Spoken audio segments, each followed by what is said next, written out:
The idiot Lord marries 5 beautiful goddesses. This video is purely for entertainment and does not infringe on copyrights or laws.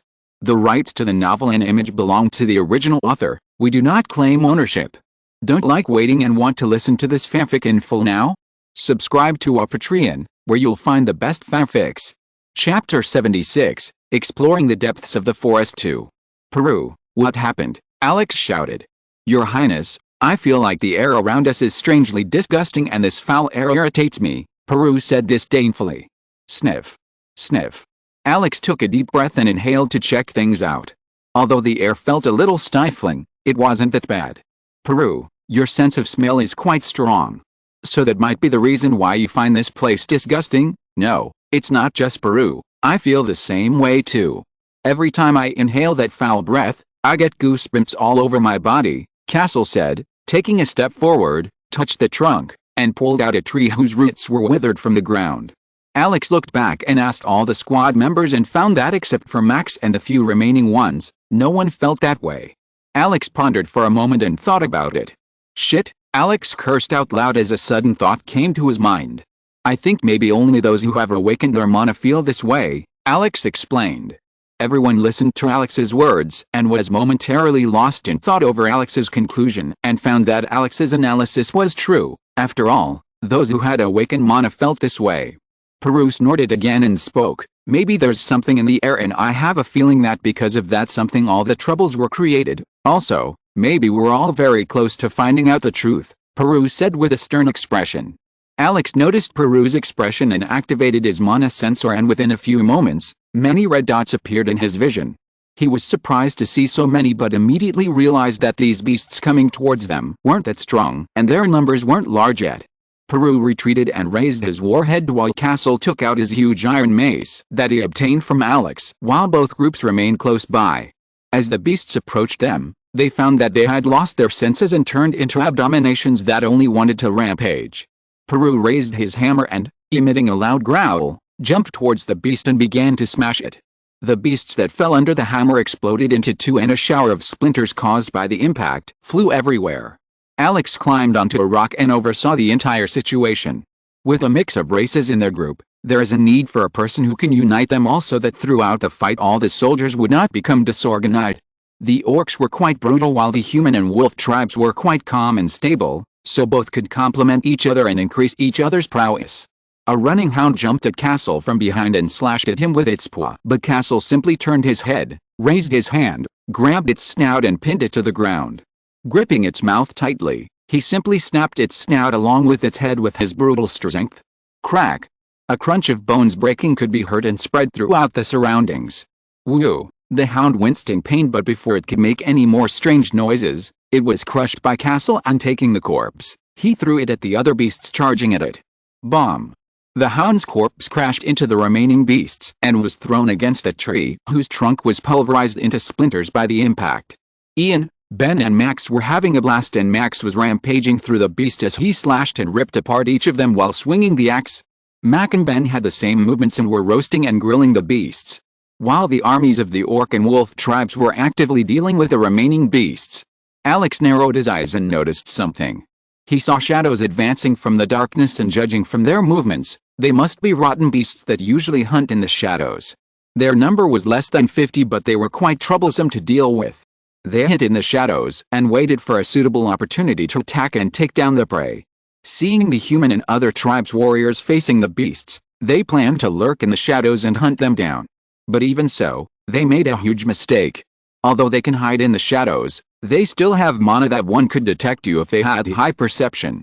Castle swung his mace and hit the beast as if it was a ball, knocking them out of the park.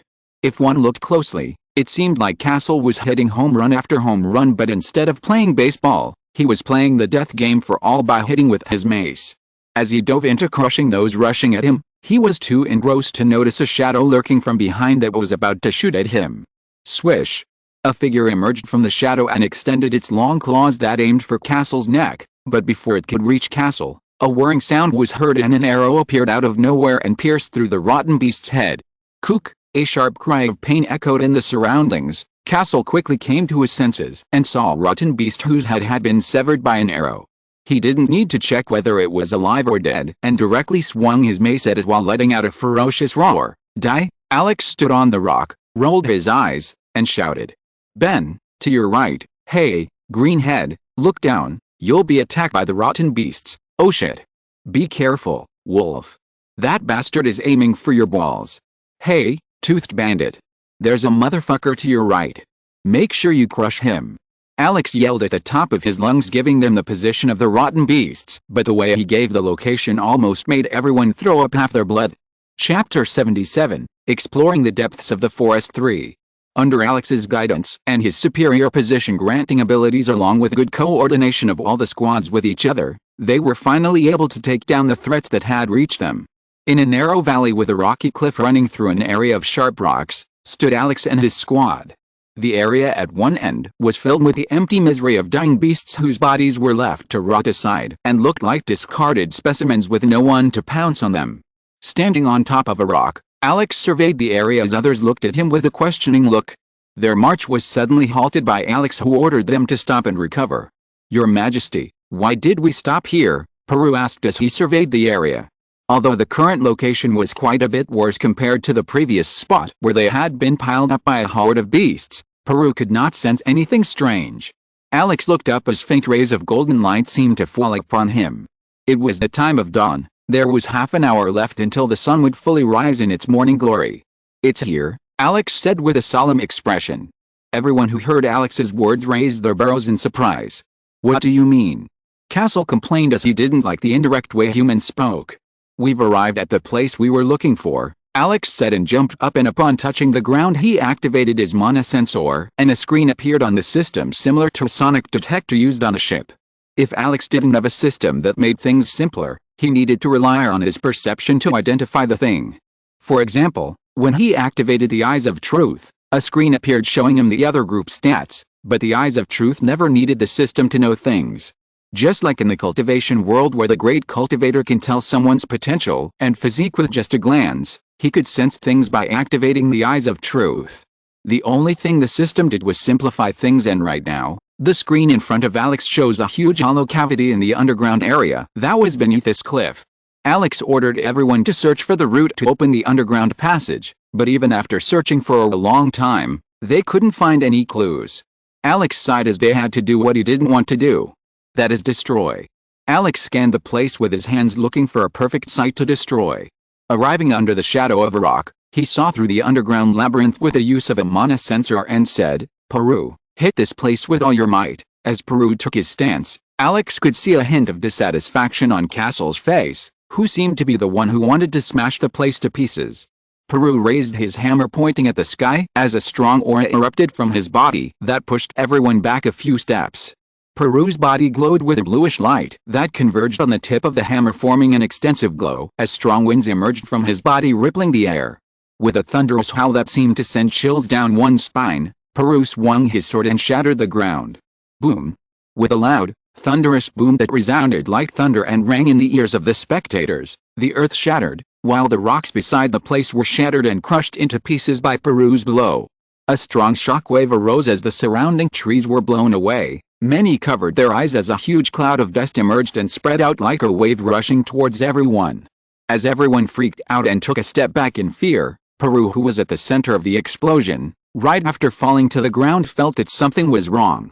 Shit! Peru's scream was heard as he felt a loud rumble under his forehands and a huge pit appeared beneath him. When Alex told him to hit the ground with all his strength, he didn't know the reason and did as Alex told him, but who knew that beneath the ground was a hollow cavity. As a cloud of dust rose into the air, everyone heard loud muffled screams from Peru and ran towards the place. The Wolf tribesmen members panicked because Peru was their chief, and if anything happened to him, the tribe would suffer a huge blow. When the dust settled, they saw a huge pit of unknown length that looked dark without any sign of light, and there was no sign of Peru. The Orc tribe and the Wolf tribes, who could see at night, couldn't see anything on the ground. It was because, at night, their eyes reflect the moonlight and they can't see things in complete darkness. Castle looked at the scene and laughed out loud. We thought only orcs were considered brainless, but we didn't know that Peru was also an idiot. Ha ha ha ha ha. Castle laughed out loud as he and others thought that pit was formed by Peru's punch, while many shuddered at the thought of Peru's strength. Most of them were at the squire level, and seeing the strength and prowess of master-rank warriors from so close made them tremble in fear. While others looked down with worried expressions, Alex was still composed as he could still sense Peru, and yes, he was totally safe and sound, though it seemed like he needed some time to regain his senses. "Hey, Peru, are you okay?" Alex shouted from above. "Peru, Peru." Alex shouted more times but didn't hear any sound. Getting no response, he looked at the others and, with a stoic expression, said out loud, "My condolences to all of you. It seems that your leader died and sacrificed himself for a noble cause. You have to choose a new leader. Hey, Max and Ben, bury this place and put a label on it." Even before Alex could finish her sentence, a scream echoed from the well. "Your Highness, I'm alive, alive. In fact, I've never felt more alive than I do right now. I'm totally fine." Chapter 78, Secret Hideout. Alex chuckled and looked at the wolf tribe with an amused expression. "Okay, Peru, tell me how the situation is around here," Alex shouted. "Your Highness, this place seemed to be about 20 to 30 meters below the surface. I can see a narrow passage from here," Peru's voice echoed from the car. "Hey, light a torch and throw it on the ground," Alex said, pointing at one of the wolf tribe members. Alex divided the troops and asked Castle to guard the place, who grumbled with an annoyed expression when he was asked to take care of these people. Alex wrapped a rope around a rock, selected a group of people, and descended. Alex didn't know what dangers were there and selected mainly disciple-ranked warriors, forming a squad of around 20. Alex looked at the huge hollow crevice and wrapped the rope around his waist. He could have jumped straight in, but he thought it was better to take precautions. Alex descended and, feeling the surface very close to him, he immediately jumped down. Landing on both feet, Alex looked around and saw walls made of rough sandstone. On the wall were places where there were fire torches that had already been lit by Peru before. This place looked like an ancient abandoned ruin. "Come on," Alex shouted. Although this place seemed like a good place, the situation inside it might be the worst. He could feel a tingling sensation crawling from his back, giving him a creepy and eerie feeling in this place.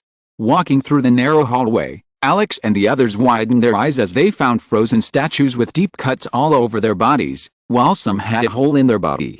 These monsters and beasts have transformed into a macabre ice statue, and the expression on their face was completely disgusting. While everyone felt like vomiting at the sight of this sight, Alex looked at Peru. "Peru, are you seeing what I see?" Peru nodded and said, "Yes, Your Highness, I can see that all of their monocores are missing." Alex sighed as he examined them. He concluded that all of them must be normal beasts that were forced to undergo a mana attack and became salver and then had their cores extracted.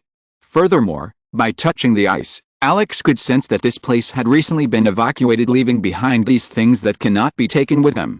Passing through the hallway filled with masquerades of mortal corpses, the group arrived in front of a huge metal door. Clank. With a small clang, the huge rusty metal door opened, but as soon as the door slid open a little, a strong and pungent smell assaulted everyone's nostrils. They hadn't even set foot inside the creepy room, and they were greeted with a warm rotten smell, and what was before their eyes made them back off a bit. It was a huge room, and inside it were many small prisons where many monsters and beasts were chained, but now they were all dead. Everyone was dumbfounded and looked at Alex curiously, waiting for his order. Alex muttered, and walked in as he looked at the beasts inside the prison. "Search the whole place," Alex ordered as he walked around a bit, scanning things. Although they were all dead, these monsters were handcuffed and fixed to one place, so they couldn't move. On their wrists were placed huge heavy metal handcuffs from which blood dripped and coagulated, staining them red. The floor had traces of blood that seemed to have been left behind by dragging the corpse. The place reeked of blood and the stench was quite horrible to bear. As he looked at all these things, Alex was thinking about one thing. Would he be able to keep calm if instead of monsters and beasts, it was humans? No. What would he do if he ever found one of his loved ones in this situation? What can he do if he's too weak to fight, and all of his loved ones are forcefully taken away from him and used as tools and experiments to subject them to torture? The answer is that he doesn't know. His mind went completely blank just thinking about that possibility. "Nuu!" A muffled scream echoed and reverberated throughout the space, which brought Alex out of his thoughts and thinking that something might have gone wrong. Like a gust of wind, Alex ran towards the place. Arriving at the other side of the prison, Alex looked over and saw a sad atmosphere filled with screams of misery and pain. A tribe of wolves were crying while hugging another. Alex gently tapped Peru's shoulder, who had a dispirited expression on his face.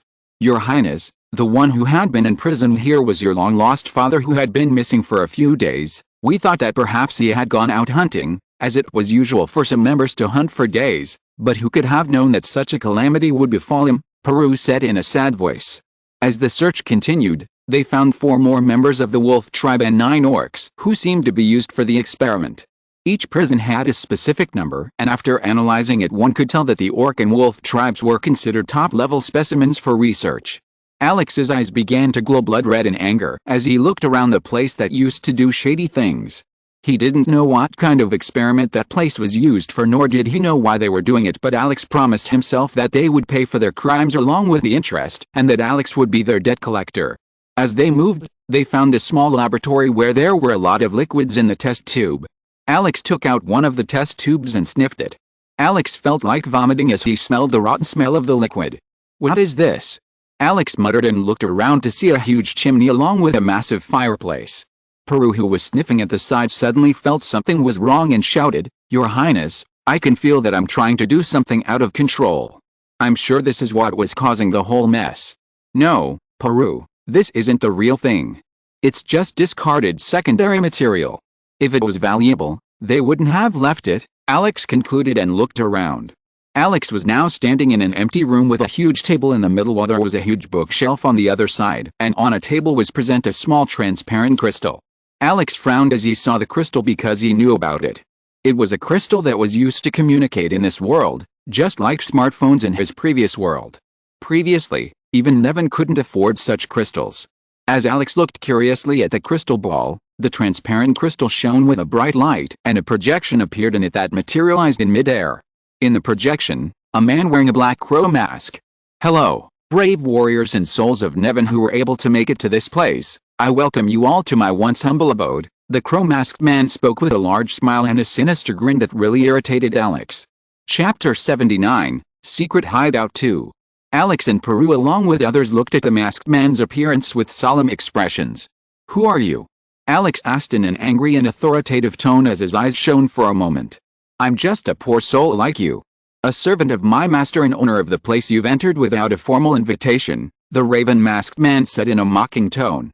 I see your dog licking bright, Alex said as he looked at the man whose expression stiffened upon hearing the person call him a dog. You looked like a brave warrior. So tell me, what's your name? I'm sorry.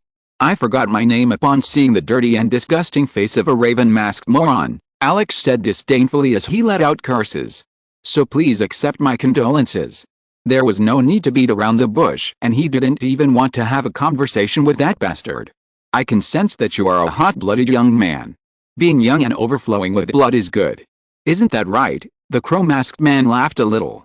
Ha ha ha ha ha, Alex laughed, warming up the crow mask with his words, and replied.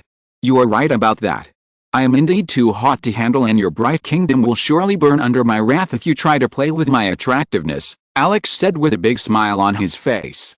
The crow-masked man was stunned for a moment and thought about why this man was targeting Bright in every word without any proof that he was from Bright.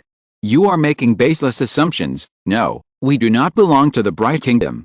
We are an independent organization that is dedicated to research to uncover the secrets and mysteries of nature. That also includes experimenting on creatures, Alex asked. Don't you need to know how we do things? I left this crystal there because I wanted to know what kind of person the King of Nevin is. Alex von Stan, the man in the raven mask, spoke as he waited for a surprised expression on Alex's face. What? You have memory problems. If you know my name, why did you ask me? Hey, Peru, this guy needs some treatment. Wait. Maybe behind the mask is an idiot who hit his head and forgot things and suddenly remembered everything. Or tell me, are you women who disguise yourselves as a man in a raven mask?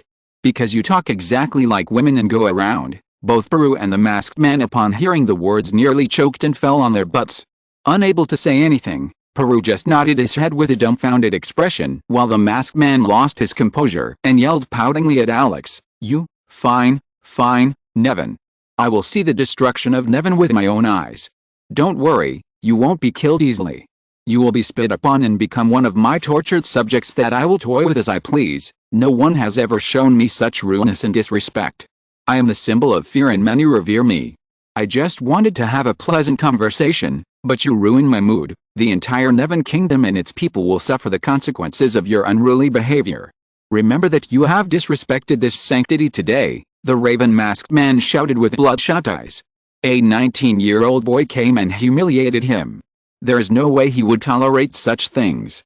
He hoped to invoke fear in this boy's heart and enjoy the expression of shock, disbelief, and anger, but contrary to his expectations, things were quite the opposite.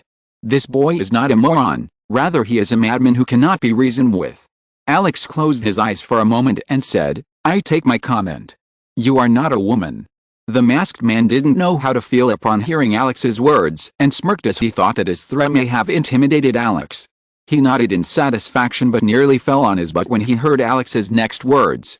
You're clearly a man with big balls. And I happen to like men with big balls. After all, it's a lot of fun to crush them, Alex said as his eyes glowed brightly with anger. A measly human who doesn't know the immensity of strength dares to threaten him. If it wasn't for his kingdom and duty holding him back, Alex would have already run to Bright. Do you think I'm a fool? I was an idiot before, but I'm not now. Second Prince of Bright, don't try to show off your huge fake balls, and if you have the guts, open your mask and talk to me. I swear that I will find you and erase your entire existence along with that of all those who have operated this place. The masked man felt as if the life had drained out of him as Peru and a few others stared at the masked man in stupor and disbelief. This guy was the second Prince of Bright. How did His Highness know? Alex gave a devilish smile and glared at the second Prince Bright. Alex had no way of knowing who is responsible for this mess, but this guy had to appear here like an idiot wanting to be slapped. As soon as the masked man's figure appeared, Alex activated the Eyes of Truth. The mana crystal records one's mana signature and transports it to another mana crystal through mana signals. And as long as the man's original mana signature was present along with its projection, Alex's Eyes of Truth would work. If it had only been a photo or a recording, then it wouldn't have worked, but since this man appeared in a live show, Alex was able to figure out his identity easily. That was why Alex tried to intimidate that person as much as he could and try to give him a surprise, because he knew that it was useless to talk to those kind of people who thought that they could surprise Alex. Besides, Alex guessed that these people had evacuated this place since the orc ran away. I didn't know that the conversation could end like this. But that doesn't change anything. I had already prepared a gift that you would like. I hope you will like my farewell gift, since you already know about me. In that case, you can die in peace knowing the name of the person who will be the reason for your death. The man in the crow mask snapped his figure and the connection was immediately cut off. Alex was alarmed and thought that the place might be destroyed and quickly shouted, "Take your loved ones and let's get out of here." Hearing Alex's words, everyone started running. Alex, who was about to run, turned around and looked at the crystal ball with greedy eyes, grabbed it and ran out. The ground started to rumble and the place started to crumble, but luckily the place they slid down from was pretty close, and since that place had already been broken from above, then that place was relatively safe from the collapse. They all carried the corpses of their kin and started to climb up the rope. Rocks and debris started to fall on many of them, but Peru used wind magic to stop them from falling by creating a mini vortex, while Alex punched and broke the debris that fell on them. After the walls, the ground started to crumble. Shit! Both Peru and Alex cursed at the same time and looked at the faint light coming from the crack opening and looked at the cracks in the ground. When everyone got out safely, they both channeled their strength into their legs, and with a loud stomp that created a deep crater in the collapsing ground, they both took a powerful leap and jumped out of the crack. As soon as they jumped, they landed heavily on the ground and stayed there for a moment. Panting heavily, Peru said, "I thought we were going to die." Yeah, me too. But at least we're safe now, Alex muttered, and as he moved his legs to get up, he frowned at the scene and shouted, "What happened here?" Chapter 80, Fierce Clash. Alex was stunned as he saw the destruction around him. Rocks had been crushed, trees had been swept away and uprooted, and something destroyed the small cliff near the spot. It seemed as if a huge battle was taking place when they were in the underground labyrinth. "Nothing, we just screwed up," Castle said with a self-deprecating smile. Alex and Peru heard Castle's voice filled with pain and looked back to see Castle lying on the ground with a serious wound. He was about to ask what had happened there when he heard a loud scream. Roar. The earth-shaking roar of the ferocious monster echoed throughout the valley. The creature stood on its two hind legs, looking black as night and as large as a mountain. Its upper limbs were armed with 2-meter-long claws and had sharp canines that protruded downwards from its snout and dripped viscous liquids that fell to the ground, emitting a huge thud upon impact. Unknown energy pulses covered its entire body, even its eye radiated crimson light, further contributing to its terrifying visage. Even in ancient times, bears were feared for their aggressive temperament and territorial tendencies, even more so when the bear in question is 18 meters tall and weighs over 140 tons. This monster was similar to a bear and was known as a bike. The bike had a large horn on its head, and the aura it emitted seemed to be of epic mid-range. At that moment, it seemed to face another monster that he crashed into meat paste. "Castle, are you okay?" Alex stood up as he looked around at the devastation caused by the raging monster. Cough, cough. Castle spat out some blood and wiped the blood off his massive protruding canine and said, "I'm fine." After the ground shook, a massive claw emerged from the ground. Seeing it, I ordered the others to retreat to a safe distance and began to fight it. I was unable to fight it alone, and it wounded me in a single blow and slashed my back. Fortunately, an orc also came out and began to frantically fight it, but it seemed like it would be defeated soon. Castle explained the situation. "Maybe that orc remembered me and tried to save me," Castle said in an aggrieved tone as he looked towards the corpses of the orcs, of which he knew 2 of them personally. Furthermore, the orc that faced the bike was one of the frontline warriors of his tribe. Alex looked at the others who had just climbed into the hole, looking down in panic and horror, and then looked at the huge and powerful beast and shouted, "Retreat! Only the disciple rank stays at the edge to provide support and shoot arrows to help us, while Peru, I and Castle will take care of it," Alex muttered as he asked about Castle's wound. Castle replied that he can fight and his wounds have already started to heal. Alex pulled out his sword as he gripped it tightly and tightened his grip on the hilt and rushed towards the huge and powerful bike, who was fighting with a peak master rank orc who was on his last breath. Peru raised his hammer and followed Alex's lead. Alex planned to seize the opportunity and sneak attack the bike, who is currently fighting with the orc. The bike sensed people coming towards him and swung his claw, stabbing it deep into the orc's neck and slicing open his throat. He ripped the orc's head off the body and threw it towards Alex like a cannonball. Alex looked at the head spinning in the air, spraying blood as it headed towards him. Alex bent his body and slid off the ground to avoid it and stood up again as he jumped onto a rock and used it as a foothold to jump towards bike. The bike raised its massive thick hands along with a long sharp claw and swung it towards Alex. Alex saw the approaching claws and calculated the trajectory of the claws, and twisted his body in the air as he opened his arms to strike the gap between the claws. A metallic sound was heard and Alex tilted his body as the claws scratched his armor, making a screeching sound that made sparks fly everywhere in the air. Alex narrowly avoided the blow by twisting his body at an unpredictable angle. As soon as Bike's claws pierced Alex, who dodged them rather gracefully, a figure shot forward, raised the head of his hammer and swung it at Bike's claws. Bang! Sparks flew as the hammer collided with Bike's claws and the bike felt a sharp, crushing pain and simply waved his hand, sending Peru flying into the air. Alex landed on the ground and saw Peru being blasted backwards by Bike, whose strength clearly surpassed Peru's. Feeling a faint, excruciating pain, Bike raised his head and roared. The scream erupted along with an extremely terrifying breath, and a large number of cracks appeared on the ground that spread out in a radial pattern. Alex felt an alarming bell ring in his mind, and being closer to Bike than anyone else, he clearly sensed a threat and raised both of his arms as he crossed them to protect himself from the strong energy blast. Almost at the same time, a terrifying coercion pushed him back. Alex mustered strength in his legs to stand firmly on the ground, but found that he had been pushed back dozens of meters by Bike's terrifying breath, and furthermore, there were 2 large drag marks beneath his feet. Alex felt numbness in his arms and legs, and was inwardly horrified at the fearsome power of the Bike. His current strength was similar to the initial master's rank, but in the face of Bike's roar, he barely resisted his breath, which was enough to turn the ranks of disciples and squires flying. Is this the strength of this epic mid-rank beast? Alex muttered to himself as he wiped away the blood dripping down his lips and spat out a mouthful of blood. Before the Bike could make a move, Alex ran back with all his might, as he thought that entering the Bike's arc, for now, was quite dangerous. Bike, seeing Alex's retreat, tried to chase after him, but a rain of arrows rained down on him. The rider simply felt a small tickling sensation and opened his mouth.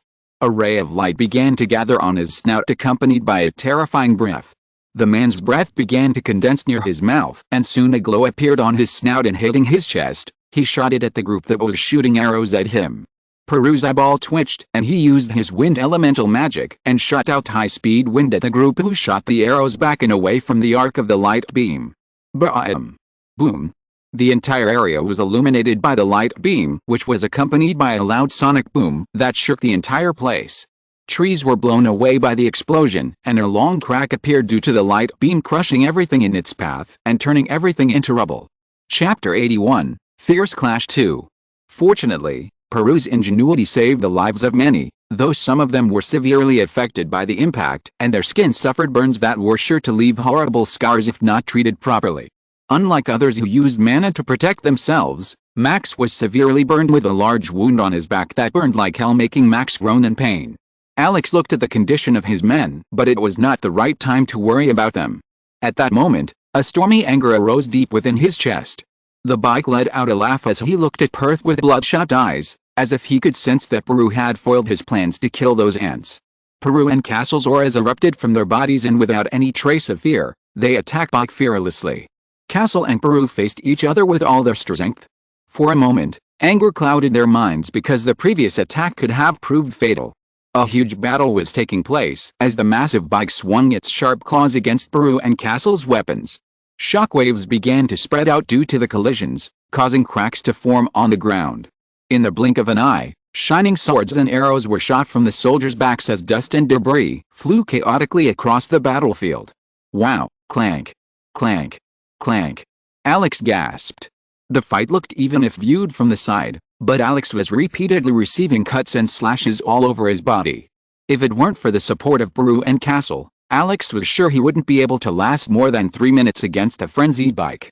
A fireball larger than a volleyball shot out of Bike's mouth and crashed into the ground. Boom! A huge crater formed as Alex covered her face to protect it from the splinters flying around. Tim! Tim! Tim! A small metallic sound was heard as the splinters impacted her armor and bounced off her body. Peru created 3 tornado vortexes around Bike that carried the dust cloud with them, and it floated around Bike to blind their sight, allowing them to take a breath and plan their next move with the time Peru had brought them. Bike furiously swung his fist and tried to rip the dust screen apart. Together with Bike's giant hand that moved as if it were one with his body, a strong gale of wind was created that tore apart everything in front of him. Soon the screen of dust before him disappeared and the dust settled on the ground, but to his utter surprise, there was no one in front of him. The Bike turned his head to look around, but before he could do so, a massive hammer slammed into his shoulder blade, producing a ferocious crack that forced him to bend his knees. A muffled groan escaped to his snout, and the pain from the blow had yet to subside when he felt a heavy blow to his knees. Bang! With a loud crash, Castle slammed his metal mace into Bike's kneecap, attempting to catch him off guard and immobilize him. Although his legs were covered in deep, thick fur that made it difficult to locate the soft spots, Castle struck hard with all his might and demolished a portion with his brutal strength and attacked him mercilessly. Alex immediately seized the opportunity and tried to aim for the gaps as he lashed out with his sword and slashed at the Bike. A deep wound appeared on Bike's chest from Alex's attack that coldly aimed at his neck. Though Alex missed the chance to slash the neck until he was able to make a deep cut. The Bike's fierce momentum seemed to be gradually decreasing from the attack of 3 master-ranked warriors to the point that the Bike seemed to be in crisis. But before Alex could deliver the final blow, the Bike growled ferociously. Then a powerful shield of light blossomed and surrounded Bike, making his appearance more heinous and dark. Scratch! Scratch! The screeching sound of dark energy scraping against metallic weapons rang loudly as Alex's weapons were unable to pierce them at all. Bike's giant claws came together as it struck at Alex's sword that was trying to pierce the shield that appeared around Bike. Thud! Alex tried to pull out the sword that was stuck in the Bike's claws, but since he couldn't do so, he put it down and took a step back rather than risk his life for his sword. What kind of nonsense is this? Does this beast even know dark spells besides fire spells? Alex said with an annoyed tone. If someone in Nevin was as talented as this beast, then the burdens on my shoulders would be eased a bit, Alex muttered as he tried to run away as fast as possible. But Bike didn't let Alex retreat even a few meters as he slammed his massive arms into the ground. Boom! With a loud boom, the ground started to shake, and along with massive cracks stretching towards Alex, a crack formed beneath his feet. Alex's feet, which were covered in an iron horseshoe, got stuck in one of the cracks and he tripped and fell on his back. The Bike grinned a sinister smile and moved forward, brandishing its massive arm towards him. BAAAM. TAA. Alex raised his fist to protect his face as Bike's massive fist collided with his entire body and crushed Alex, sending him flying like a ball. Ka. Alex spat out a mouthful of blood as his body flew through the air, and he realized that some of the bones in his chest were broken while others were fractured. Due to the impact, he was thrown like a lifeless dead man who flew alongside the trees, hitting them hard and breaking them along the way. He could hear screams of shock and despair as his body flew past the voices. Finally, his back collided with some trees, which didn't break from the impact, but rather the abrupt stop forced his head to hit the tree quite hard, and blood flowed down his face, making his vision turn blood-stained. "Oh, I can't move," Alex thought after realizing that he didn't even have the energy to open his mouth. "Is this the end? Is this how I'll fall even after trying my best?" As his consciousness began to blur and his vision began to go blind, he heard a strong pulsating energy hitting his chest. Maldump! Maldump! Maldump! His heart that was about to die from Bike's blow, the next instant began to beat strongly again, with more vitality and more strength. If you're listening to this novel on a channel other than Fanfic World, it means they downloaded and uploaded it without effort. We cordially invite you to visit our channel, Mundo Fanfic Novelists. There you'll find the original version of this story, and you can explore many other novels of various genres. We're waiting for you to immerse yourself in a world of incredible novels. Chapter 82, The Awakening. Seeing Alex's body shoot into the forest like a weightless twig sent everyone into panic. The soldiers who were shooting the arrows while trying to keep their distance were horrified to see Alex being hit hard by the Bike's ferocious claws. "Your Highness! Your Majesty!" Everyone screamed in panic and ran in the direction where Alex was thrown. Upon entering the place, they noticed that many trees were broken, and some of them were blown away by the impact. They began to search for Alex like crazy. The thought of something happening to Alex scared them to the core. As they looked around, they heard the faint sound of drums. They frowned when they heard the strange voice and ran towards the source. But as soon as they reached the place, they found Alex lying in a pool of blood. Blood was dripping from his head as a huge dent appeared on his chest armor, and through it, a wound of 4 claw marks could be seen peeling back the layer of skin, leaving his sternum bones exposed. But what shocked them was not his wound but noticing the abnormal light. His body had a faint glow near his chest, and everyone felt a terrifying breath coming from Alex's body that seemed to contract a little. The sound began to grow larger and echo in the forest with a high pitch. Drum. Durham. Ian lost his senses just thinking about the possibility of the sound coming from Alex's body. He wanted to rush forward to check on Alex's condition, but he could sense that Alex was currently in a critical period, and a slight disturbance could disturb and hinder his progress. He can feel the awakening of mana within Alex, but he has never seen an awakening so violent that it could make the ground shake. As everyone forms a barricade around Alex to protect him, Alex feels his consciousness slowly begin to return. He never knew he was so sensitive to mana. It seemed like it had been years since he truly felt what it means to be alive. To reach the epitome of power after years of brutal training, and the next moment wake up to find that he had once again become a powerless individual who had to set out on his journey, was a nightmare of sorts. Although Alex had never expressed his inner turmoil, he still had a lingering feeling of bitterness about it. It is a feeling similar to reaching billionaire status, but the next moment not having a balance to spend a single cent. It may not seem like it, but he was rather unsure of what would happen if he was killed before he could even start over. He can laugh, crack a few jokes, try to act like a fool, but in this world, except with Raya, he had never felt a sense of comfort. Every time they flashed through his mind, tons of things would pass by, weighing him down as he tried to shake them off by inserting stupid jokes. But now, Alex felt like a huge weight had been lifted off his shoulders, giving him a feeling of weightlessness. Even in the midst of endless pain and fatigue, Alex felt a wonderful feeling. Even though he was in the middle of the battlefield, he could feel the breath of Bike and other people around him. No, it wasn't just that. What came to his mind wasn't mere breaths. The mana that everyone had, the mana that covered the entire world, and the mana that boiled in his heart as it flowed through the blood and vessels, strengthening his body, removing his fatigue and lessening his pain. He could feel it all. This was an awakening, an enlightenment, and a moment of excitement in itself that he longed for. It was as if wings had sprouted from his back and he could finally fly without anything holding him back. Alex opened his eyes and stood up. His body was covered in a layer of reddish aura that was starting to grow more ferocious. Many notifications appeared before his retina.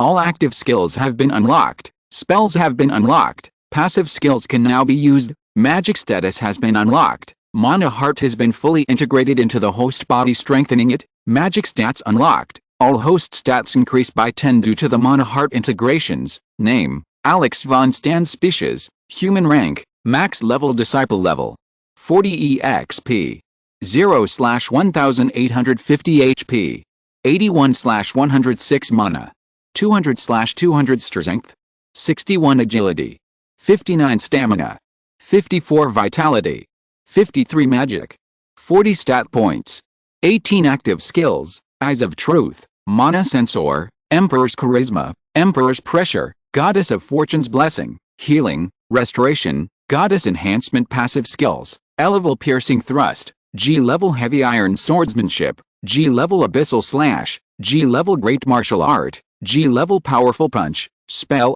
Level 5 Elements Breathing Technique. Alex smiled as he looked at the stats window and felt that the chains that had been binding him had loosened. "I'm back," Alex muttered as he walked towards his group, who were looking at Alex anxiously with a worried look. "Don't worry, I'm in my best condition. I've never been better than I am now," Alex muttered as he looked at the injured soldiers who were looking at him with moist eyes. He raised his hand, twirled his fingers, and muttered, "Heal." As soon as Alex's chant resounded, all the wounded soldiers glowed with a greenish light, and the wounds and burns on their bodies began to heal at an astonishing rate. Alex looked at Max, who was in the worst condition of all, and placed his hand on his shoulder and spoke. Drown. Drown was an important healing spell that contained the blessing of the goddess and was usually used by priests and paladins. "Let's finish off that insolent beast," Alex said, and charged forward, leaving the entire group bewildered. In a single leap, he covered 50 meters in an instant and appeared at the place where Peru and Castle were holding the bike in combat. "Goddess buff," Alex shouted and launched it at Peru and Castle. Peru and Castle, who were fighting while facing the bike, suddenly felt a burst of strength flowing into their bodies, and both felt quite a bit stronger. The bike used darkness and formed a gauntlet over its claw and attacked towards the ground at Castle. Castle raised his mace and was about to attack Bike when he saw a faint shadow pass by him like a gust of wind and appear before him. Bang! Bike's fist, covered in darkness, collided with the ground, with a burst of pressure causing the ground to shake. Castle was pushed back by the impact while keeping his eyes locked on Bike. Bike gasped in shock as he felt a strong grip on his fist and looked down to see the human he had crushed before arriving before him while holding down his claws. "Castle, Peru, try to find my sword. Only I can defeat their element of darkness," Alex shouted. Peru and Castle nodded with solemn expressions and ran to get Alex's sword while Alex kept the bike's attention on him. The bike tried to pull its claws towards him, but Alex leaned his body back as he shifted his center of weight backwards as he tried to separate the bike's claws and hold him down. Bike was surprised for a moment when he saw the small human match his strength and stop him in place. He pulled his other arm and threw it towards Alex. Note: 1 magic point will increase mana by 5. Chapter 83, Awakening 2. Alex stared with an unfazed expression at the huge claw coming down on him. Unlike before, he felt that the speed of Bike's attack was incomparably slower than his previous attacks. Alex let go of the claw he was tightly gripping and leapt into the air with a stomp. While remaining in the air, he spun his body vertically as he landed on the bike's large claw with his hands and used it as a fulcrum, and channeling all his strength into his arms, he propelled himself while using his hands as springs towards Bike's face. Alex's body shook and he shot towards the bike's mouth with astonishing speed, like a comet. Bang! The bike felt a heavy blow to the lower jaw of its snout and felt as if a meteor crashed into it, causing its body to be flung backwards in a gaunt motion. Alex kicked its lower jaw with all his momentum and spun in the air and stabilized his position. Holding his massive horn and gripping it tightly while clenching his other fist tightly, he punched out and smashed his face. Bang! Another loud boom resounded as Alex's punch smashed the bike into the ground with a huge thud. The bike roared in anger, and as its body crashed into the ground, it opened its cannon and fired a fireball. HMMPH, Alex snorted in annoyance and waved his hand while muttering a spell. Swoosh! The fireball passed through Alex's image as if it was just an illusion and headed into the sky and exploded into massive cloud-like flames. Alex used a short-distance teleportation spell to avoid the punch quickly and disappeared from Bike's sight. The bike immediately stood up and leaped with its massive body, causing the ground to shake violently, but before it could leap into the air, Alex waved his hand at Bike as his eyes glowed brightly. A boulder as colossal as Bike's body appeared and crashed into the bike, causing it to fall to its knees again. A dark light erupted from the raging Bike's body that engulfed the entire surroundings as it roared loudly on its length with a voice akin to that of a crazed psychopath who wanted to destroy everything in its path. Alex felt that Bike's battle strength was increasing like a volcano that was about to erupt. Roaring loudly, Bike glared at Alex as he slammed his flailing arms against him with all his might. The attack was also charged with the energy of darkness, which increased its lethality by a massive margin. Alex's body glowed with a golden light that shone brightly under the sun, as if a new sun had emerged from his body. Under the golden light, Alex looked like a rather holy and devout individual who seemed to be very close to the gods and goddess. Tightly clenching his fist, he looked at the incoming dark mass of energy shot out from Bike, whom the darkness energy wanted to overwhelm and punch back at the incoming attack. The air in front of Alex rippled and tore as if something huge was about to burst out of it. Boom! Boom! The air in front of Alex made a crackling noise and shattered like glass that seemed to shatter the void. A small crystallized mass shot forward with the great pressure that materialized to form a fist and collided with a dark claw attack. Ba-ong! For a moment the entire forest fell silent, as if the earlier sound of the clash was just an illusion. But that silence was just the symbol of the approaching storm that would shake the entire forest. A huge mass of circulating pressure contracted to its maximum and then exploded with a huge deafening roar that burst the listener's eardrums. Boom! Boom! Boom! Huge clouds of dust appeared and high-speed gales began to surge from the impact site, and a slight rumble began to spread like a wave that shook the entire place. The trees swayed in a back-and-forth motion, while those present at the site raised their arms and covered their eyes to protect themselves as they tried not to be swept away by the strong force coming from the explosion. Alex stared at the huge hole in the center of the crash that had created a massive crater that extended into the underground basement that seems to be completely shattered. But Alex didn't stare at it for long as he felt the mass of mana coagulating and gathering in a certain spot. Alex narrowed his eyes as he saw the mana in the air swirl around the bike, and a strong pressure erupted from the bike's body as it prepared for the final attack. Fortunately, before the bike could let out its breath and fire at him, Alex heard a voice that snapped him out of his focus. "Your Highness, we've found your sword," Castle shouted as he ran towards Alex and threw the sword at him quickly. Alex looked at the approaching sword and leaned his body to the side, letting the body of the blade slide down and brush past him as he reached out his hands to grab the hilt of the sword. "It's time to end this," Alex muttered as his lips curved upwards in a smile. Alex was quite satisfied with the current fight, making him realize the pros and cons. Since everything has an end, it was time to end the battle. Although he enjoyed it very much, it would be bad to keep this Bike alive, even though Bike is suffering inside as he screams for death. Alex could clearly feel Bike's emotion begging for death so that his sufferings would end quickly. Alex slides his fingers across the blade of the sword as he leans his body back and lifts his left foot forward. "Farewell, my friend. May you live happily in your next life." A crimson glow covered his sword as a layer of mana enveloped his sword, emitting a fierce and bloodthirsty aura. Chapter 84, Awakening 3. A fierce crimson aura enveloped Alex's body and erupted like a massive tidal wave crashing against the seashore. The ground he stood on began to crack as it couldn't withstand the pressure emitted by his body. Alex's sword began to glow with a crimson hue, and layer upon layer of mana enveloped the sword and covered it completely as the mana points he had neared zero. Alex didn't want to take any more risks and decided to go all out on this final blow. His mana heart began to beat fiercely, pumping more mana into his blood and vessels, which increased his breathing to help his body deal with the impact of using the power attack. His long hair fluttered as high-speed winds whipped past his cheek. A suffocating pressure emerged from his sword that dyed the entire surroundings blood red, frightening everyone there. It seemed as if Alex had become one with the blood. There was no joy on his face. In fact, they had never seen such a serious and stern expression on Alex that it made their hair stand on end in fear. It seemed as if Alex's entire existence had changed. The bike growled loudly and, opening its cannon, fired a powerful beam of light towards Alex that seemed to devour and destroy everything that stood in its way without a shred of mercy. Ha! Alex took a deep breath and tightly gripped the hilt of his sword, striking out with his sword and stabbing the air in front of him. Piercing thrust, a huge burst of concentrated pressure burst out from Alex's sword, which headed towards the beam of light and collided with it.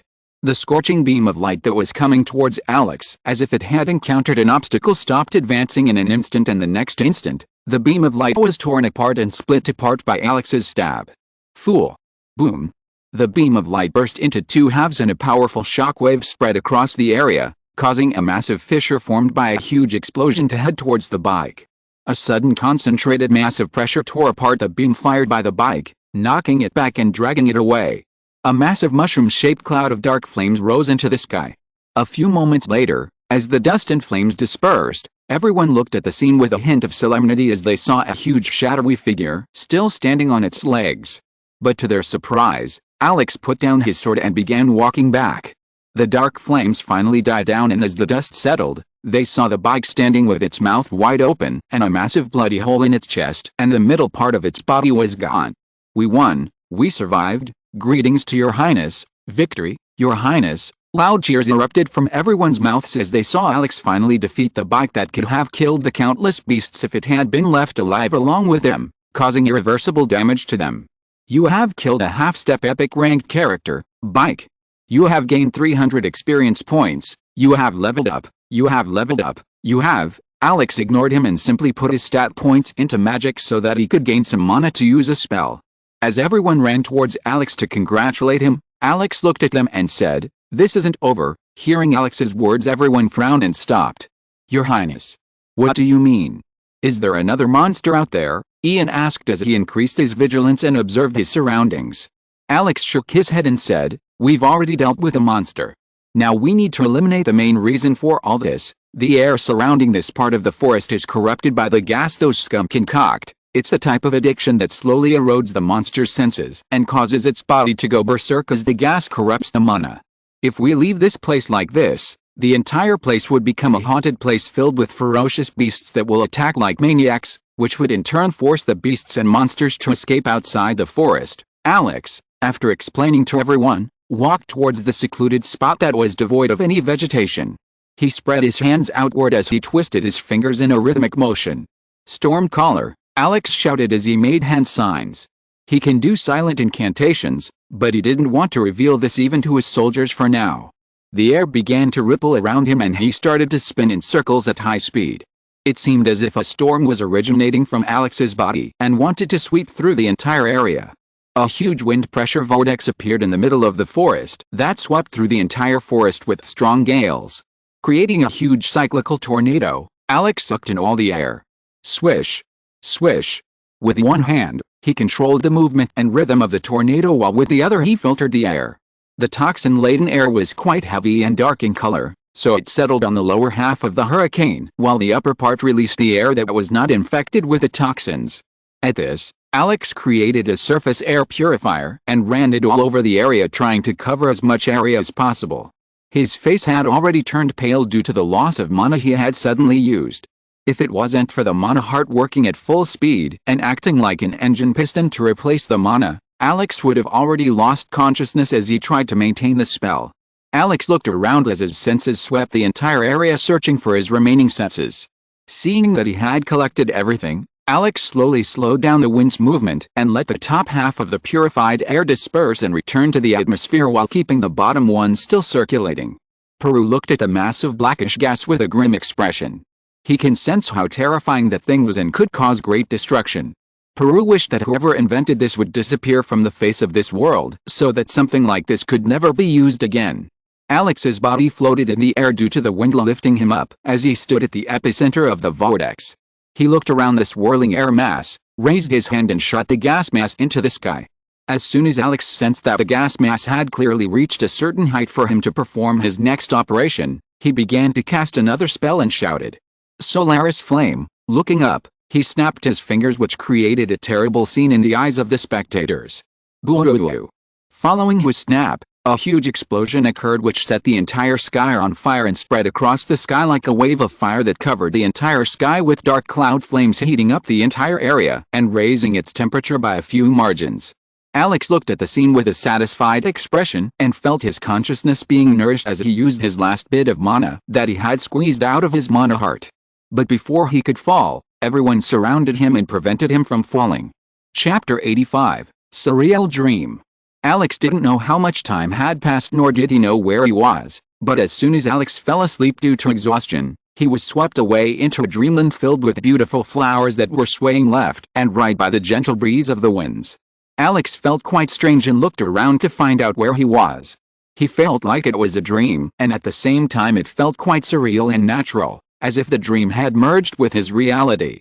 In the large flower garden, Alex stood in an unfamiliar place in the middle of the garden, with a bouquet of flowers in his hand. He raised his eyebrows at the sight of the bouquet of flowers, and as he pondered who it was for and how it came into his hands, his hearing perked up as he heard the sweet and soft song. The melodic harmony of the song tempts one's desire, making one drown in the world of musical ecstasy. But Alex's expression distorted and his eyes widened in shock and disbelief. A certain memory from his previous life came to his mind. This place looked exactly like the one where he had confessed his love and was accepted. He was running like a madman searching for the source of that sound that was filled with the joy of laughter. Alex's steps stopped when he finally reached the place. Just a short run had exhausted him and he was panting heavily. It was as if he had returned to his previous state, useless and weaker. Alex looked up to see the figure singing amongst the blooming flowers, and upon seeing the figure's back, his hands trembled and his heart began to race and beat wildly. Alex couldn't remember when was the last time he felt the human emotions of fear, nervousness, and anxiety, but he was sure that he was feeling it all right now at that instant. Because the back of the silhouette perfectly intertwined with the one he was hopelessly in love with. She was his entire world, his shining star in the sea of darkness, his guiding light that had always helped him when he lost his way. Her figure was absolutely stunning and could even be compared to Rhea in terms of beauty. She was a beautiful and kind soul. Alex fell in love with her when they both went to the same university. She had countless admirers who always came to her wanting a taste of her. But she always acted indifferent and had a cold and distant expression.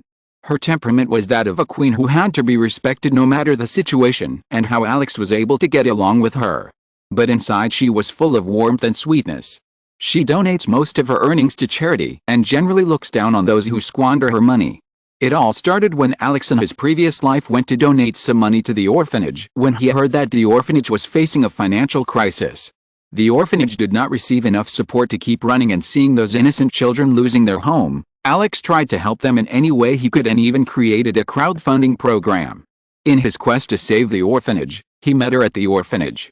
Later, he found out that she was an orphan and she was from that orphanage, and seeing Alex trying to save her previous home, they both joined the venture to save the orphanage. Eventually, they managed to gather the funds needed to keep the orphanage running, and they were also able to get the support of a charity. In this process, they both slowly grew closer.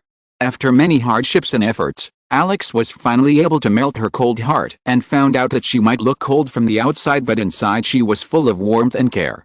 Alex enjoyed his peaceful days with her and they both decided to get married. But before they could get married, calamity struck, awakening them both from their sweet dreams and distancing them over time. But more than that, she had become a shooting star that, even after dying, lived on avidly in his memories. "George, is that you, or should I call you Alex?" As the figure could sense something, without turning around, he spoke in a reassuring tone. Alex's voice trembled and his eyes became slightly moist, and he spoke in a voice filled with misery. "Ava, are you really my Ava?" "So, Alex, you still remembered me, shhh. I thought that after you had new wives, you would surely have forgotten me." "Ava, don't say those words. You are and will always be something irreplaceable in my heart, and your place has been engraved deep within my soul, and I can never forget it." Phew phew phew phew phew. "Ah. Alex, you still speak as sweetly as ever." "No, Ava, believe me. If you want, I can hand it all over. If you can come back, I can hand over this worthless life of mine and come back to you," Alex said as she wished it wasn't a dream. "I see, George. No, I mean Alex. You've become an irresponsible man and you should know that I hate irresponsible people." Alex frowned upon hearing Ava's words, and upon hearing her words, she felt a sharp burst of pain in her heart as she felt that Ava was condemning her. Ava's silhouette looked up and said, "Our past has already passed and now that past is over. How can one give up everything in the present for the past? Also, what happened to the promise you had made to the goddess? What happened to the promises you had made to yourself and your wives that you would protect and care for them? Are you going to break your promise?" Ava's words brought Alex out of his thoughts and he was stunned for a moment. Alex fell into deep thought and contemplated everything while reflecting on himself. Was my current behavior absolutely pathetic and disgusting? How can he behave like a meek after coming this far? He didn't know if the silhouette was really Ava or not. If Ava was there, She should have slapped him to knock some sense into him. "So, Alex, it seems you found the answer," Ava said, and following her voice, strong winds began to blow, causing her hair to flutter. "Thank you, Ava, for appearing in my dream. Although it's just an illusion, you guided me even after your death. You are truly my guiding light, Ava," Alex murmured with a smile, and his cloudy eyes shone with a newfound determination and resolve. "By the way, why did you think it was just a dream, Alex?" Ava spoke in a mocking tone. "Hein," Alex squealed upon hearing Ava's words, and just as he was about to speak again, Ava leaned her body towards him, revealing her beautiful face much to Alex's surprise and giving him a heart attack. Her facial features were similar, yet she seemed a bit different from the Ava he knew. "Don't worry, Alex, it's my current appearance. Also, you don't have to be sad about my departure, we'll meet again soon. Very soon." Ava's figure began to disperse into tiny particles of light, leaving Alex shocked and speechless. Alex even forgot to breathe for a moment as Ava's parting words still echoed in his ear like thunder. Chapter 86, The Elder of the Wolf Tribe. Alex blinked a few times and slowly opened his eyes. It felt like he had been in an eternal sleep for an unknown amount of time. As soon as he opened his eyes, strong rays of the sun fell on his eyes, blinding his vision for a moment. He raised his hand to cover his vision and stood up from where he was lying, only to find that he was on a bed made of wood and palm leaves were used as mattresses. He looked up at the roof and saw a thatched hut with small cracks in it. "Where am I?" Alex muttered as he stood up and stretched his back lazily, giving a small yawn. He didn't panic as he could see that he might be in some sort of village while his soldiers might be on standby somewhere. As he walked towards the small wooden doors, he heard loud screams and children's laughter. As he opened the door, he was taken aback for a moment. In a forest densely surrounded on all sides, there was a field in the center that could be cleared as the natives settled here and children played with sticks and stones. Both the children of the orc and wolf tribes were gathered together while many orcs were working in the field, while some of the wolf tribe members and the orcs were repairing something that looked like coffins. "Your Highness," Alex heard the voice and turned his head to see Ian, Max, and Ben approaching him. "Your Highness, I'm quite relieved that you're safe and sound," Ian muttered. "So, we're at the orc and wolf tribe's village, aren't we?" Alex asked. Ian and the others nodded and informed him of the current situation and led him to where Peru and Castle were. Alex followed their trail and came upon a barren, parched land that seemed to have been cleared by the orcs and wolf tribes for a special occasion. Alex stared at the many small, deep pits that had been recently dug and on the side of which incense made from coconut shells was burning. His expression turned grim for a moment after witnessing the event as he guessed what this place was. This was a cemetery for the fallen. Peru and Castle bowed and saluted Alex as they ordered the people to perform the sacred ritual of offerings given to the dead. In large coffins loaded with tree leaves, the dead orcs and wolf tribesmen were carried and placed in dug pits. Even these so-called monsters and beastmen have a sense of responsibility, while many humans do not even give a proper burial to their own relatives. A certain memory came back to his mind when he was at the goddess shrine where he encountered the so-called devil, or you could say god of death itself, who asked him if he was afraid of death with an amused smile. Facing all the brave warriors and seeing their life stories, he expected the answer that most heroes give. But contrary to what he expected, Alex answered that he was afraid of death. He was truly afraid of it. Even if he became the strongest or became a near-immortal existence, he would still be afraid of death. Because even if you become a god and control your fate and destiny, it doesn't mean that you can control the fate of all your loved ones and prevent death from approaching them. And there has never been a case where a hero's loved ones haven't died. Whether in the novel or in reality, we can take any hero or protagonist who wants to defy death as an example. We will always find someone close to them who dies before the story or at the end. It is very difficult to escape from the shackles of death. If he can't tie you down, he will always try to tie down your loved ones and replace their lives with yours. A deathly silence permeated the entire area, followed by the sobbing cry filled with misery from the tribe member whose loved ones died in that underground experimental base. The deathly wail of this tribe member seemed to even tear the heart of the heavens, making them cry in the form of rain. After paying his respects to the soul of the deceased, Peru asked Alex to go to a meeting place. Alex heard from Peru that they had a great elder in their tribe and that he was the one who provided them with guidance after speaking with Mother Nature. Alex followed Peru and came to a huge tree whose base had swollen and bulged, forming a huge circular structure. The tree was quite large and each of its branches was thick enough to support a small wooden house. "Your Highness, please come in," Peru said in a respectful tone. "Aren't you coming with me?" Alex asked as he saw Peru stopped in his tracks. "I'm sorry, Your Highness, unless the Great Elder gives us permission we cannot visit this place." "I see," Alex muttered as he thought that this old man might have a high reputation in this place. Alex walked in and was about to knock on the door when he heard a sound in his mind. "Come in." Alex's body stopped working the moment he heard the voice. As far as he knows, only legendary ranked warriors could talk with their minds, which is known as divine sense. Talk. Alex pushed open the door and looked around to see that it was a spacious room with only wooden couches along with basic necessities. In the center of the room, a human with a long, haggard white beard that fell down like a waterfall was sitting while drinking tea.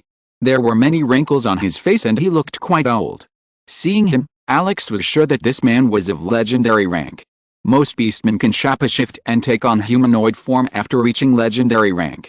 This was the reason why they were called beastmen. "Sit." Alex walked over to the sofa and sat down in front of the big elder wolf, who handed him a cup of tea. Alex took the cup and took a sip. His body glowed for a moment as he took a sip and his magic points increased by 1 stat point. So, do you like it?" the big elder asked with his eyes closed. "Yes, Elder, thank you for this gift," Alex said in a sincere tone. He couldn't believe that this old man had given him such a precious tea on their first meeting and he began to grow suspicious of him. "You've become quite the knight since I last saw you." Alex, who took another sip, almost spilled the tea but managed to force himself and gulped it down his throat. After all, it was too valuable to waste. "Have you seen me before?" "When did you see me?" asked Alex with a stunned look. "I don't remember the time," the old man said with a soft smile. "Alex, I called you to give you some advice. Don't lose hope and above all, patience," the old man spoke as he widened his eyes, which horrified Alex. Chapter 87, The Elder of the Wolf Tribe 2. "What do you mean by that?" Alex muttered as he was once again shocked by this statement from the old man. The old man stopped talking and opened his eyes for a moment. Alex was shocked to see deep black eyes like the dark space that seemed to seep into the cosmos staring straight into his soul. It seemed like Alex was staring at the sky filled with stars. In the bright sky was a small black hole that was pulling Alex towards it. Alex tried his best to stop his consciousness from fading away as he felt a strong suction force that was sucking his soul into a deep abyss. The old man looked at Alex with a gentle smile, closed his eyes and said, "Not bad." "Not bad?" Alex snapped out of his thoughts upon hearing the words of the old man. Alex activated the eyes of truth to understand the situation and learn more about the elder of the wolf tribe, but to his utter horror, it didn't work. No, his eyes of truth seemed to be blocked by some kind of mystical force. Alex concluded that the old man had a powerful eye that could block his eyes of truth for now because Alex's level in using his eyes of truth was still at a rudimentary level. And as Alex searched deep into his memories, he deduced that the eyes had similar characteristics to Mystic Eye. In this world, there are chances for people to be born with different types of eye powers. Although there are mainly 3 types of eye powers. Spiritual, which can help one see their signature and mana density. Lazy eye can help the user see by slowing down things around them. The Mystic Eye allows the user to deduce fate and can also discern the depth of a person's soul and deduce their nature and behavior. Unlike seers who can directly see a glimpse of the future at the cost of sacrificing a portion of their lives, the Mystic Eyes can help one deduce fate without any side effects. Alex was unable to use the eyes of truth on this elder of the wolf tribe, so he was unable to deduce his strength and rank through the eyes of truth, but he was certain that he was at least to the legendary level and at most could be a saint. Although Alex found it hard to believe, he had to accept the truth. "Elder, this junior can sense that you are quite strong, so why are you staying here in this place? Furthermore, I cannot find anyone stronger than Peru who has entered the Master Realm. With your guidance, the wolf tribe would surely have prospered greatly," Alex asked curiously. The wolf tribe elder rubbed his beard and said, "Son, that is not my fate. This old bone is quite ancient and has been seen for countless generations. This wolf tribe is not as simple as it seems. We were once rulers of this vast land. But for now, you don't need to know about it. The only thing you need to know is that my wolf tribe's fate is intertwined with you. Your rise will be their rise and your fall will be their fall. By the way, I warn you that if you mistreat my tribe I will surely come looking for you." The elder spoke and stood up. "Wait, elder, I have more questions." "You can't leave halfway." Alex stood up as he tried to stop the elder. After all, he still had some unanswered questions. Sorry, little girl, our meeting is over for now. I have already fulfilled the purpose of the meeting. You can come find me here when you have reached the legendary realm, he spoke and his figure disappeared in an instant. Alex looked at the space where he disappeared and sighed deeply. From her words, he could sense that something bad was coming for him. First it was the dream and now the older words, I feel like I'm going to step in some shit. Alex returned along with the entire village of orcs and wolves who migrated to a place near the fortress. Alex stayed for a few days as he made some plans for the construction of the Steelfield fortress to modify the place a bit. The beastmen began working on their village closest to the forest, and since they had all sworn loyalty to Nevin, they would help Nevin in times of crisis. Alex didn't think of abusing them from the start and let them slowly settle down while he prepared to return to the capital. The problems of the beast and monster tides had been solved, so there was no reason for Alex to stay there. Before he left, Alex handed them the weapons and some training manuals he had written. Ian decided to follow Alex to the capital while the entire burden of the Steelfield fortress would now be on Charles' shoulders, who seemed rather sad about Ian leaving the place. The Countess cried a little and asked Ian to take care of himself while Hamilton gave him some parting advice. Meanwhile, Alex received a handkerchief from Hamilton's daughter that she sewed herself. Alex remembered Ria's etiquette classes, while noble girls would give a handkerchief to a man to signify that they liked them. Alex simply feigned ignorance and acted as if a sister had given her brother a gift. He was already in deep shit after having 5 wives, and anything more than that was going to drag him into a pit full of shit. Great characters unify continents, but only legends like him walk the throne path of unifying wives. After an emotional, painful, and stressful farewell, Alex, followed by his 100 men, returned to the capital.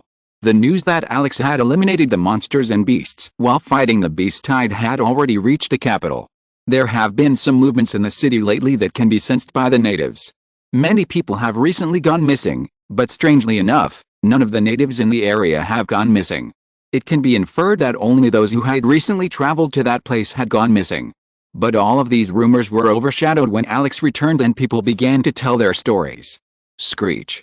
The sound of metal screeching against the ground echoed as the massive iron gates of the castle opened, allowing Alex to see the subtle changes in the structure of the castle's exterior that might have occurred during his absence. Alex smiled as he noticed Ria's eyes that sparkled like diamonds, who with a loving smile said, "My lord, did you miss this maiden?" Alex walked towards her as he reached out his hand to hug Ria and murmured, "You don't even know how much I missed you. Hoping to meet you again, I almost counted all the stars in the sky." "So how many stars are there in the sky, my lord?" Ria asked as she tried her hardest not to laugh. Alex was speechless for a moment. "There are so many stars that if I started counting them, it would take me years to finish, so let's leave it for later." Ria exclaimed in surprise as she raised her eyebrows, looked around and said, "My lord, I don't see any girls behind you. Didn't you bring any more servants? I remembered that you were playing with the innocent hearts of girls by winking at them as you left the capital." Alex almost tripped on his butt as he heard Ria's words and could smell the smoke of jealousy coming from her. "Ho ha, Ria, you've learned to joke around in my absence. I'm a noble, upright, and chivalrous man, as holy as the church itself, so you shouldn't slander your husband like that. You can ask Ben and Max about my saintliness," Alex muttered as he rubbed his nose. Ria listened to Alex's words and tilted her head towards Max and Ben with a questioning look. Ben noticed Ria's gaze and tried to look away, but Ria's sharp gaze seemed to pierce his soul. "Please believe in His Highness. Except for playing with young maidens. Cough. I mean teaching the maidens some fighting stuff, he hadn't even done anything. Yes, His Highness had mainly been in contact with the Earl's daughter, who takes care of his daily needs and served him. Nothing much happened except that," Max added with an upright posture. "Moreover, he even gave His Highness a precious parting gift. You can believe this slave's words," Max said as she beat her chest and puffed it out to show her pride. "What? Serve him? Precious farewell gift," Ria exclaimed in shock as in her mind she thought of the other meaning of serving him and looked at Alex with a broken heart. Alex's ears nearly burst and started bleeding as she heard Max's words and noticed Ria's change in expression. "Ria, you are misunderstanding. It's not that, it's alright, my lord. This girl is just a humble servant, and if the greeting is over, you should get some rest after this long journey," Ria spoke as she curved her lips into a devilish smile and bowed her head and turned around to leave. "Ria, wait. Ria." Alex called out Ria's name and ran after her after staring at Max as she raised her thumb. twirled it around her neck, giving Max a special sign. It was at that moment that Max knew she had screwed up. Chapter 88. Let's get to work. It took a lot of effort for Alex to calm Riya down, who seemed to be throwing tantrums like a child. Alex, at the end of the day, had to say sorry like a child who had done something wrong, only to find out afterwards that Riya was just acting and making fun of him. Alex didn't know when Riya had developed such a playful nature, or if she was just jealous and trying to playfully show it, but Alex started to notice one thing, and that was that Riya seemed to have an inferiority complex. The more time he spent with Riya, the more he realized that Riya considered herself inferior compared to his other wives. Maybe it was because of her childhood hardships or the way she grew up, but she was genuinely worried about her situation.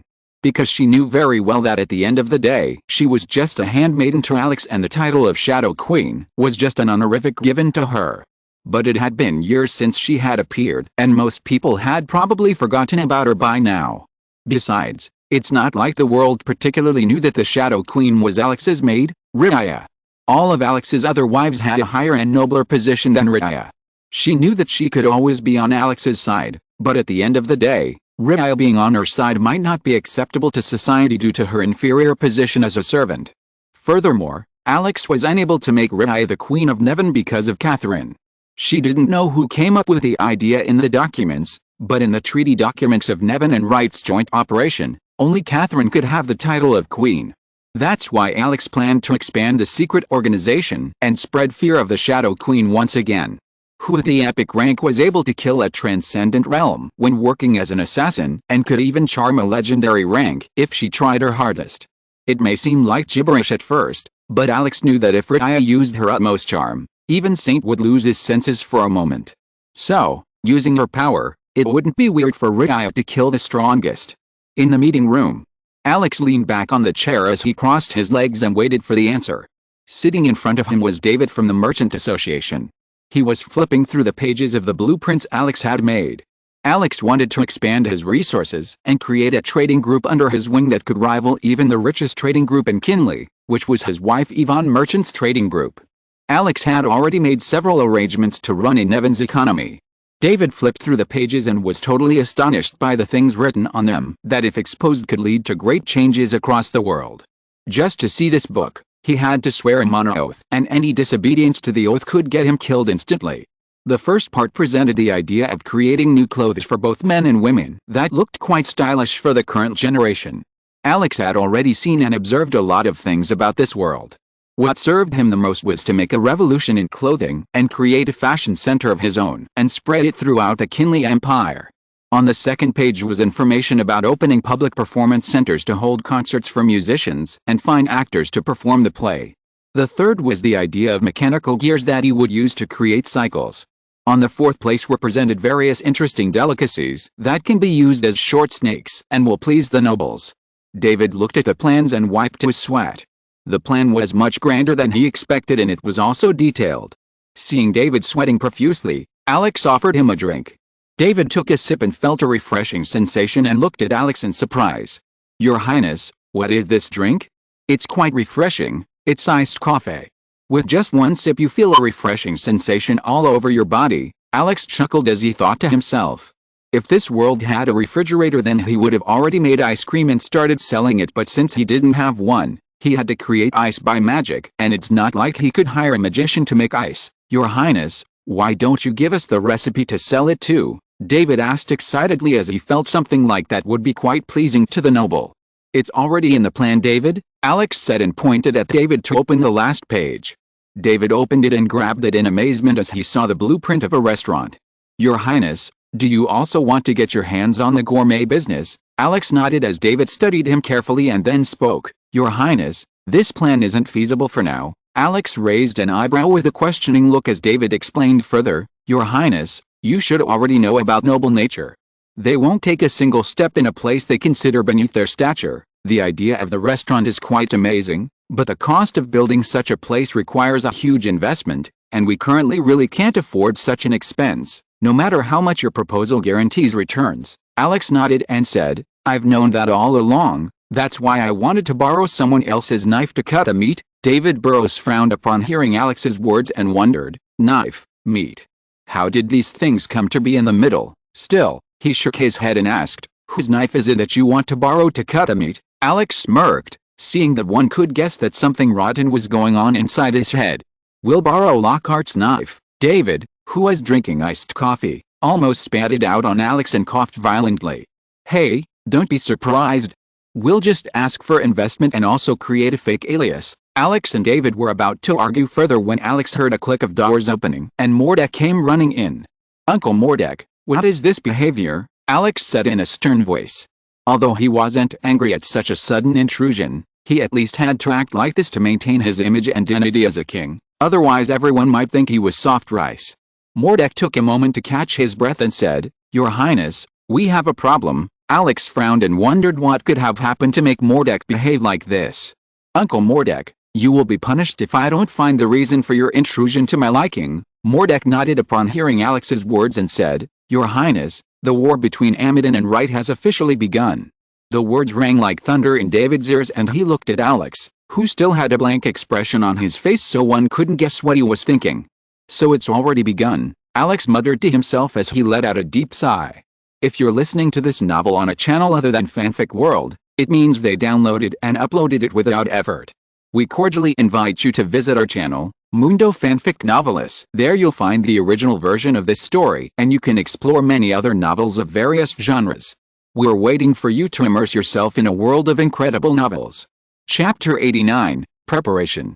In the office room, the atmosphere was rather solemn as a high-level meeting was taking place.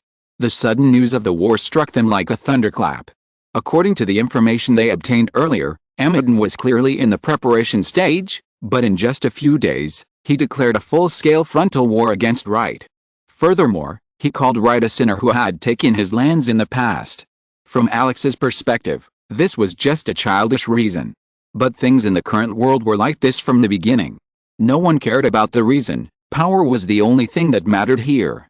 Alex rubbed his temples with a worried look because Nevin would surely undergo a great change at the end of the war. Furthermore, he was quite frustrated with the situation. He had just arrived after dealing with all sorts of shit in the West and now, he had to pack his bags and begin his journey to Wright. Although he was in the mood to fight, that didn't mean he was a war fanatic. He was simply bored and wanted to fight for entertainment.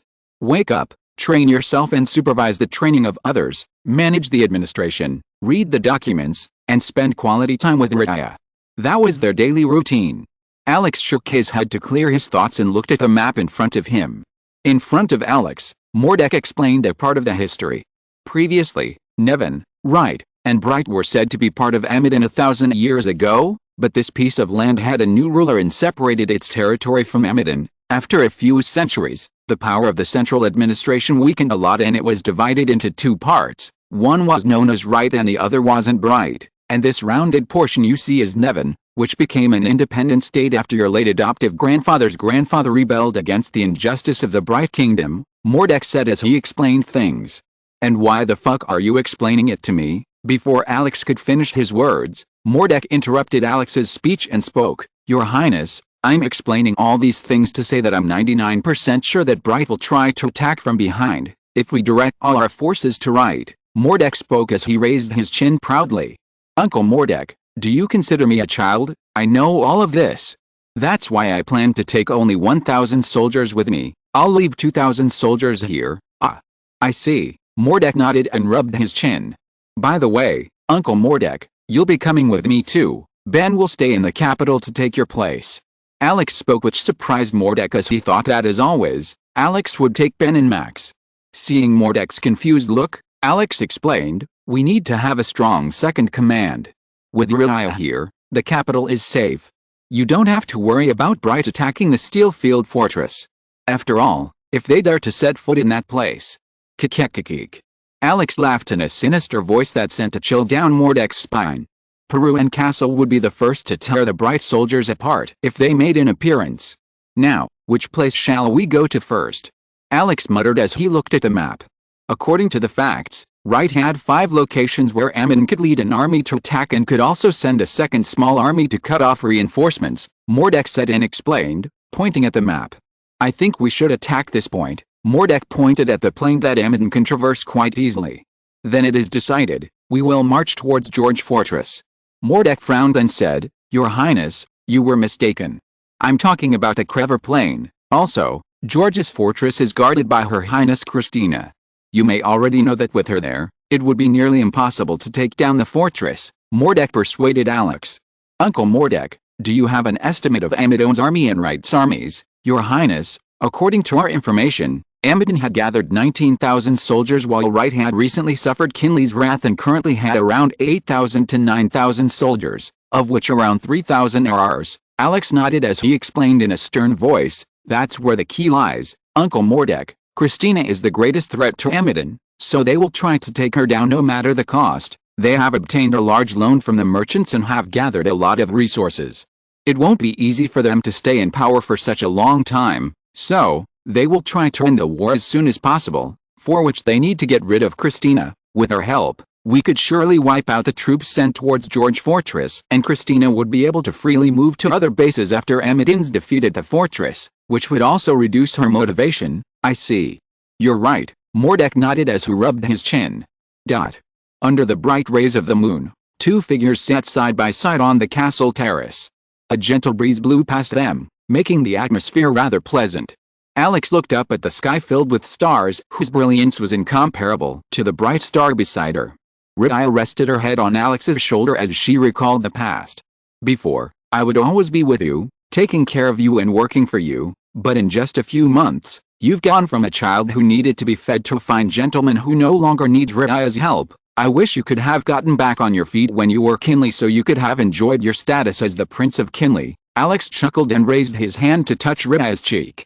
Slowly caressing her cheek, Alex murmured, Rydia, believe me, I'm much happier here with you than I could have been in Kinley. Status doesn't mean much to me if I can't stay with my beloved wife. You've barely returned from taking care of some business in the West and now you have to leave again. Besides, you'll be meeting Catherine and Christina this time, Rydia murmured as she felt subtle jealousy in her heart that was making her bitter. She knew that she couldn't keep Alex to herself and that he had to fulfill his duty as a husband to take care of his wives. Alex turned his head to see a sad and helpless expression on Rydia's face that made his heart ache. Seeing Rydia's sad expression, he made a firm decision, stood up from his seat and pulled Rydia into his arms. My lord, what are you doing? Rydia asked with a surprised expression. She blushed a little at Alex's sudden advances and her cheeks reddened. Alex carried Rydia in a princess position as he looked at her with a resolute expression.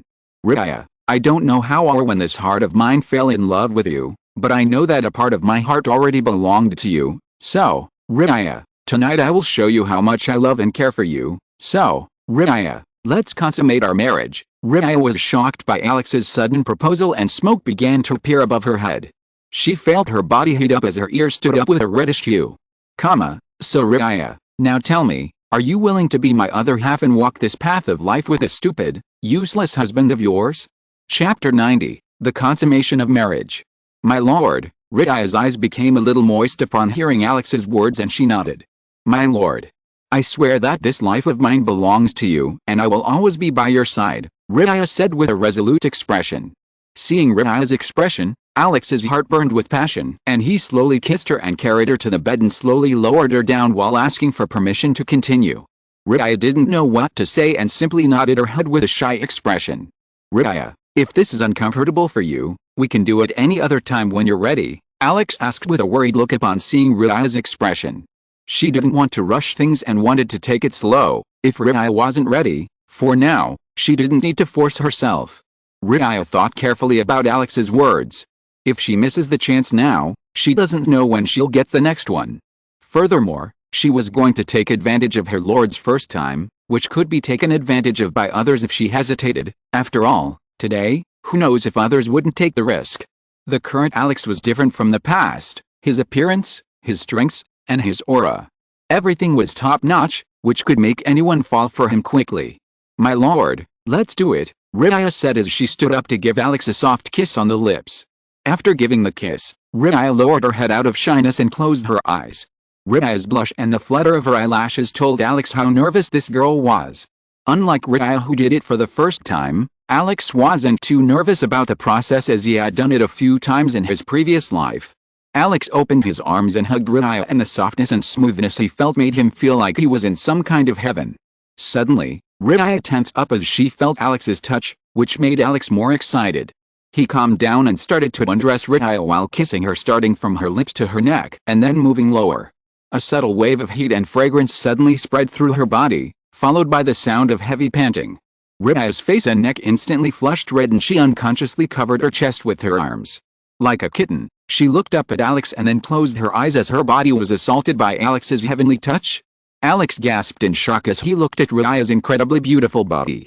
Rita's skin was soft and white like ivory, her legs were perfectly shaped with soft curves, her waist was slim, her chest was full with two huge mounds and her collarbones were delicate. This was the first time Alex had seen Rita's voluptuous body. Seeing her body, he felt as if he had been struck by lightning.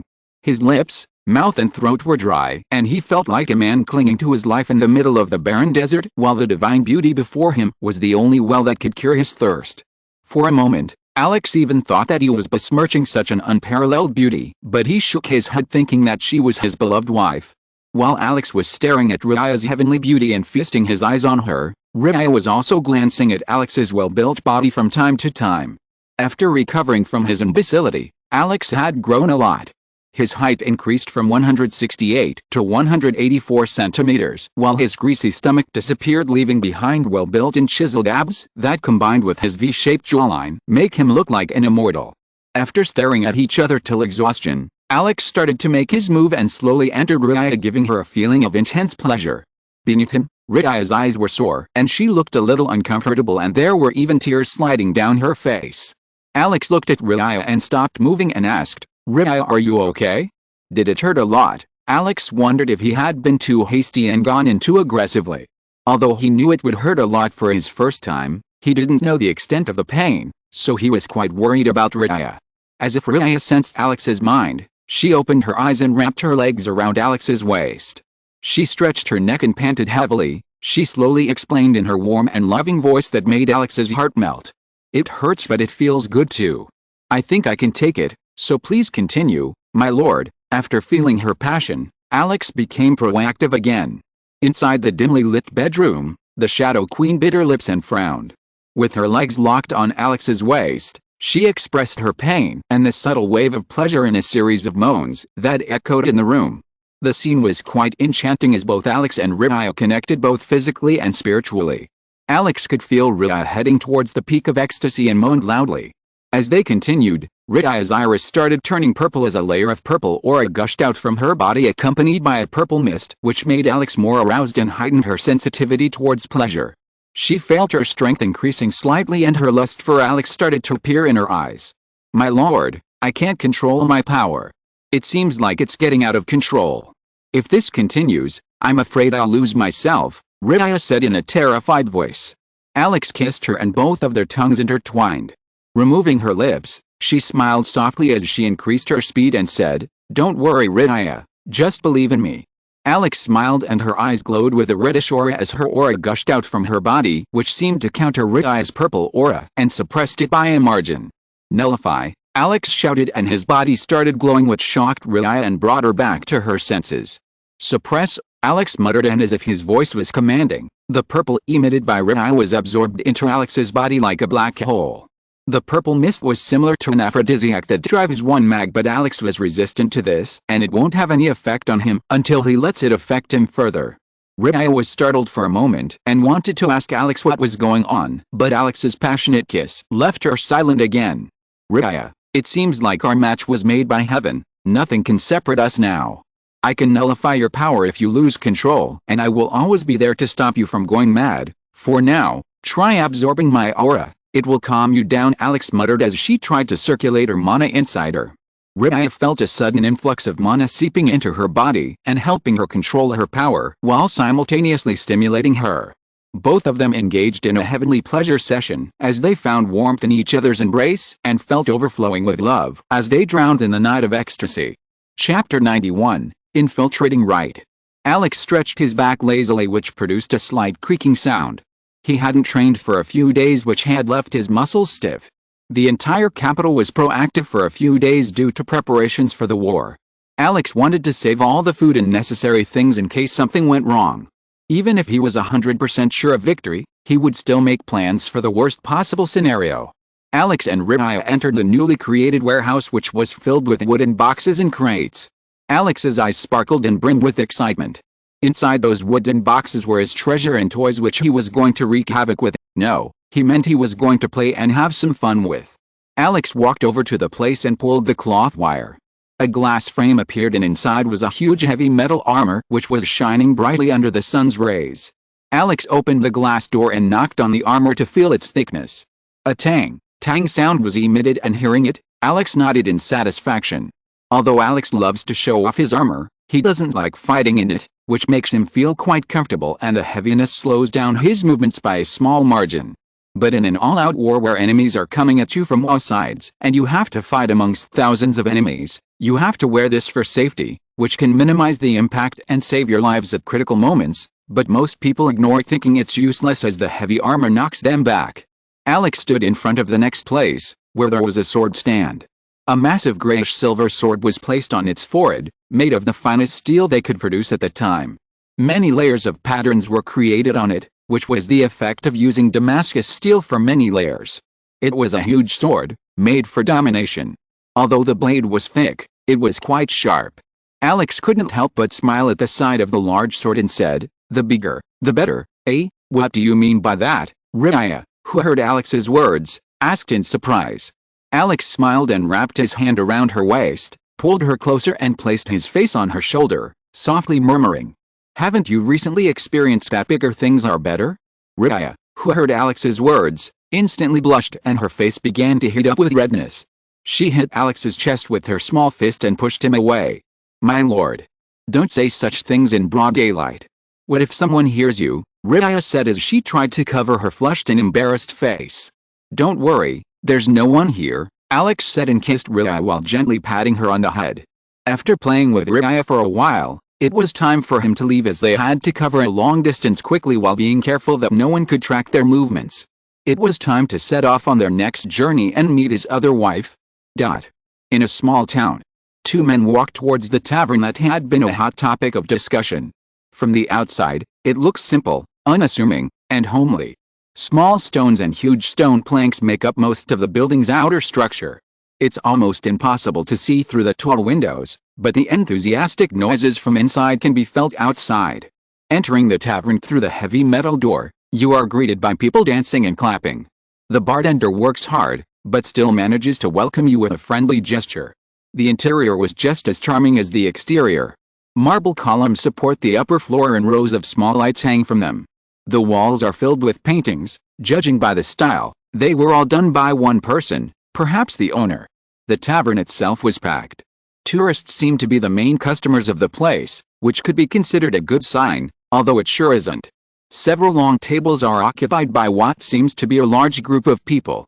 The other, smaller tables are also occupied by people who enjoy each other's company, although they seem to be strangers who have met here. The duo reserved a table and sat at it while waiting for a wonderful show to take place on the stage. Many have heard rumors about this tavern. It is supposedly famous for something, but you can't remember why. Although judging by the angelic voice that just started singing, this singer must be famous. Many managed to find a seat and prepare for what will undoubtedly be a great evening. A group of people appeared on the stage. A man dressed in neat white clothes and with long hair, along with a beautiful angelic girl who had a cold expression on her face. Both of them began to perform while a song played in the background, adding more charm to it. Alex found the place strangely pleasing to his eyes. Unlike traditional taverns and bars that reeked of alcohol, smoke, and disgusting filth, this place was filled with civilized people. Furthermore, Alex was surprised to see that plays and shows were being performed in many cities. He also found out that it was Her Highness Catherine who had come up with these entertainment ideas. At first, Alex thought that Catherine might remember her previous life, but he dismissed those thoughts, as even in his world, the concept of movies and operas didn't exist from the beginning, and it was slowly gaining prominence thanks to people's thinking. So, it wouldn't be strange if Catherine, who is the embodiment of the goddess of wisdom, came up with such measures.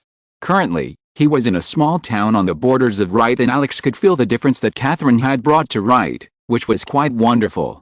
The crime rates were low and the people were generally happy there. Alex heard the rumors about this famous tavern, which made him unable to help but come here and take a look. The streets were clean and almost no one could be found begging on the street. In short, this place was a blessing and a utopia for the common people. Maybe fate couldn't tolerate these people being happy and wanted to separate them within wars, Alex muttered.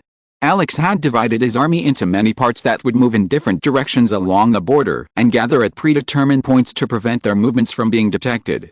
Alex didn't want to report about his involvement even to Wright, as he couldn't take the risk. After all, who knows what traitor was hiding where?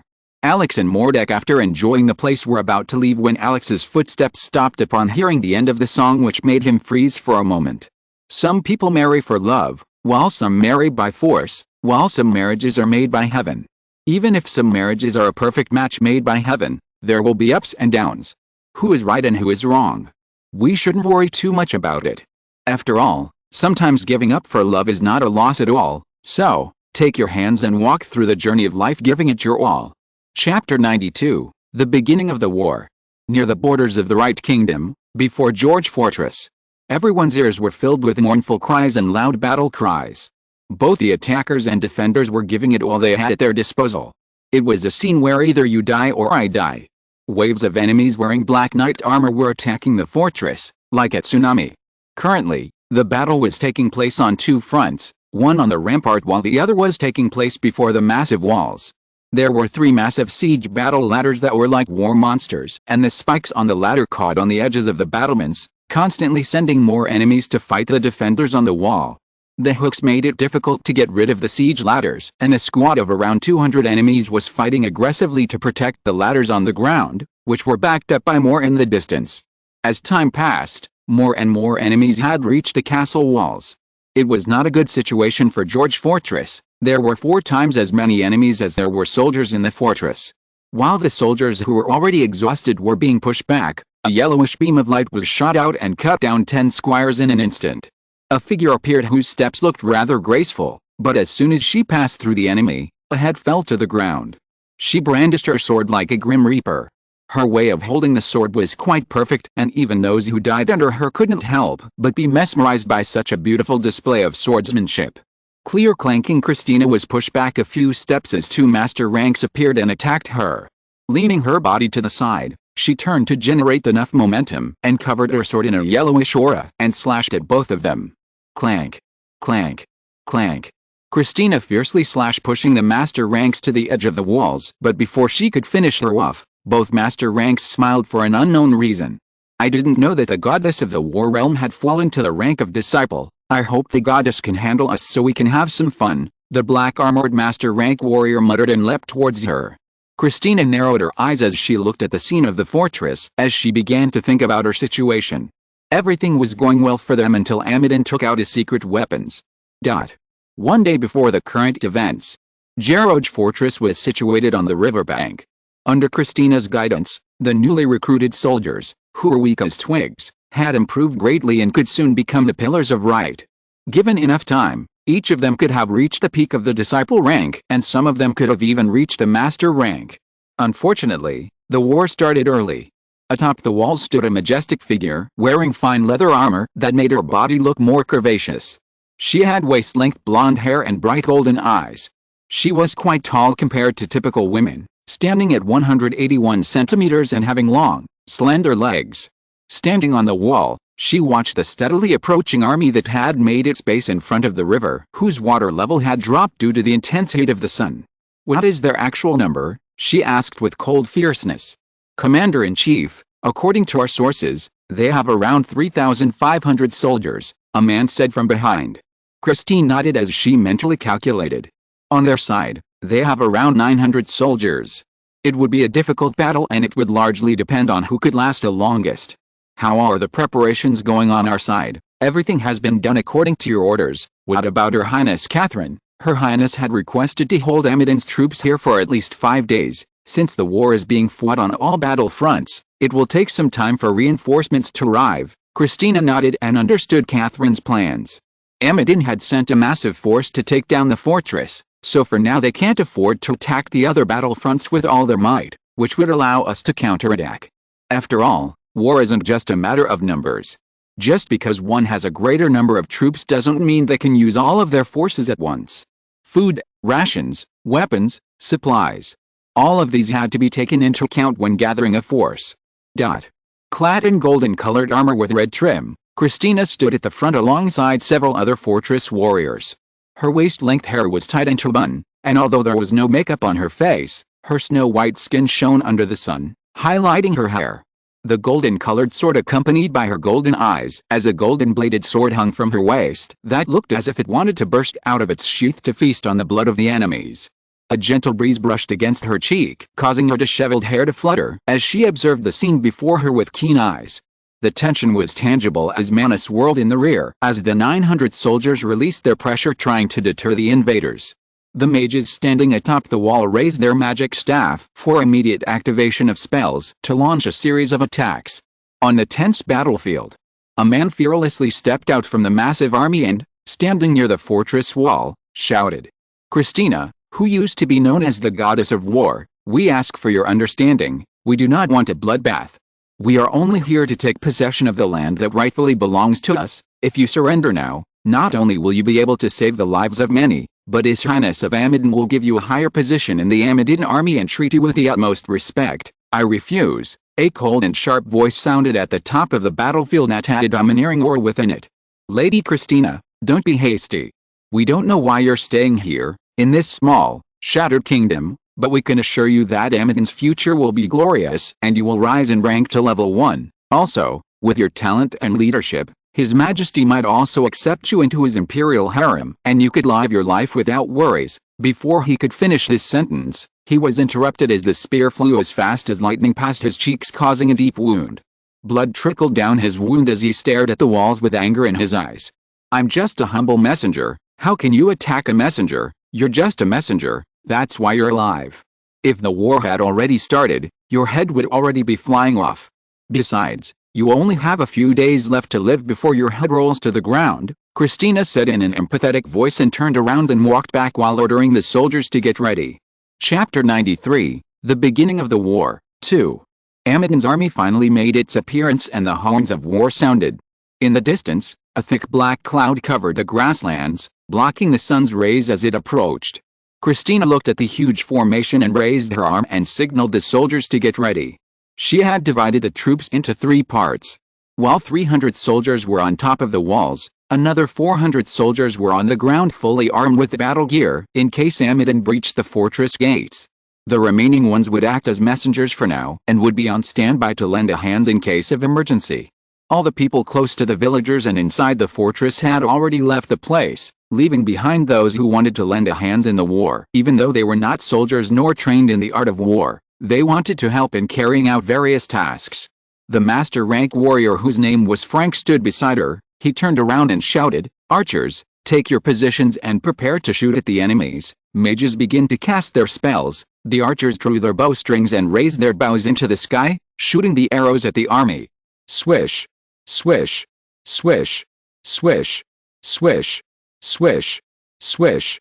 The general of the army on the other side shouted fiercely, "Prepare to fight." The commander's voice thundered and the soldiers responded fearlessly. Swords were drawn, shields were raised, and raising their shields, they began to advance towards the huge walls. The arrows shot from the fortress rose into the sky and like a huge swarm of insects fell upon the advancing Amidon soldiers and collided with their shields. Tang! Tang! Tang! Tang! Tang! Tang! Tang! Tang! Tang! Tang! Tang! Tang! Tang! Tang! Tang! A loud sound of clashing metal echoed throughout the valley as the arrows collided with the shields. Some of the arrows landed on the shield and bounced off after hitting it, while others pierced through the soldiers' defenses and pierced their skin, causing serious injuries. As Amidon's soldiers slowly advanced, the archer on their side didn't stand still and fired arrows towards the archer shooting from atop the fortress wall, but most of the arrows either didn't hit them from that distance or missed. Amidon didn't suffer many casualties and was able to get pretty close to the walls by hiding behind the huge shields. They advanced pretty slowly and steadily, trying to be as cautious as possible. But when they were about 200 meters away from the fortress wall, a massive fireball fell before them and exploded. Boom! Boom! The soldiers who were in the blast radius were sent flying and thrown into the air like rag dolls. And those who were directly hit by the massive fireballs were burned to death on the spot. Arg! Kook! Loud screams of agony echoed out along with a deathly wail. The soldiers who managed to survive the deadly attack screamed and shrieked, But the archers ended their lives before they could even retreat. Massive amounts of mana lightly shook the atmosphere as many flashes of light were shot out from the wall, and the projection of lights descended and created havoc. Boom, boom, boom, boom. Dust and debris flew everywhere as the bombardment continued. Huge craters formed, followed by a mini shockwave that shook the entire place. The advancing line of soldiers was completely disorganized as they were thrown back and forth by the explosions. Before the mage's powerful spell, they were nothing more than a huge target that the mages used as target practice. Powerless to attack and helpless to defend. The smell of burning flesh lingered in the atmosphere and assaulted the advancing soldiers' sense of smell. The soldiers atop the walls smiled as their morale rose as they saw the army suffer and lose so many soldiers. It was safe to assume that they had almost won the first encounter. And they were certain that the morale of Amidon's soldiers would surely drop. That was what they thought, although it was quite far from reality. Unlike the archers, the mages did not fire the spell from the start. The mages were just biding their time as the soldiers closed in and made one last dash.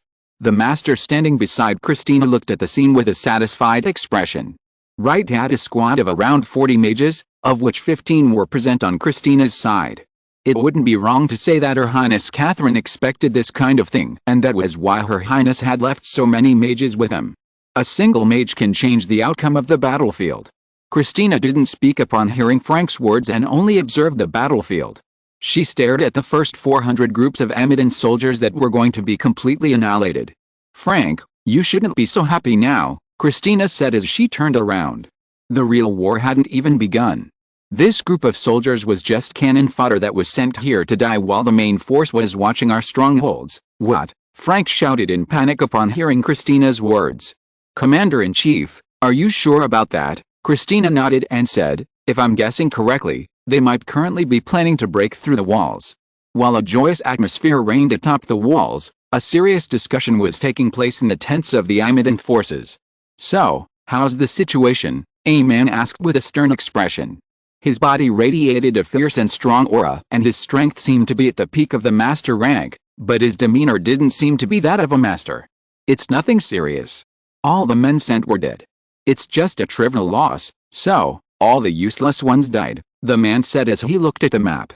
"Did you notice anything?" The general nodded and narrated, "Sir, we found that they have dug up the ground on the ramparts of the wall, forming a huge pit so that we cannot use the commandeered stairs." "I see," the man nodded as he rubbed his chin.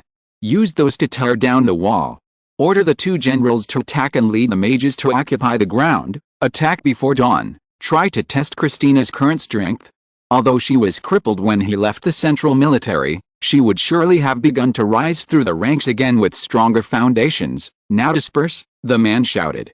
"Yes, sir." As the people left, a playful smile appeared on the man's face. The outcome of the war should be decided tomorrow. By this time, the secret squad will have already made the move and knocked down the most important chess piece, the man sighed. As he already knew, everyone fighting on his side was merely cannon fodder, whose victory or defeat would not make any significant contribution. After all, the outcome of the war was already decided with the success of the experiment.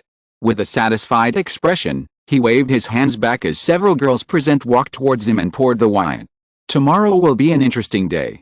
Let's see how strong you are, Christina," the man muttered as he picked up the cup and took a sip. Chapter 94, Chaos Everywhere.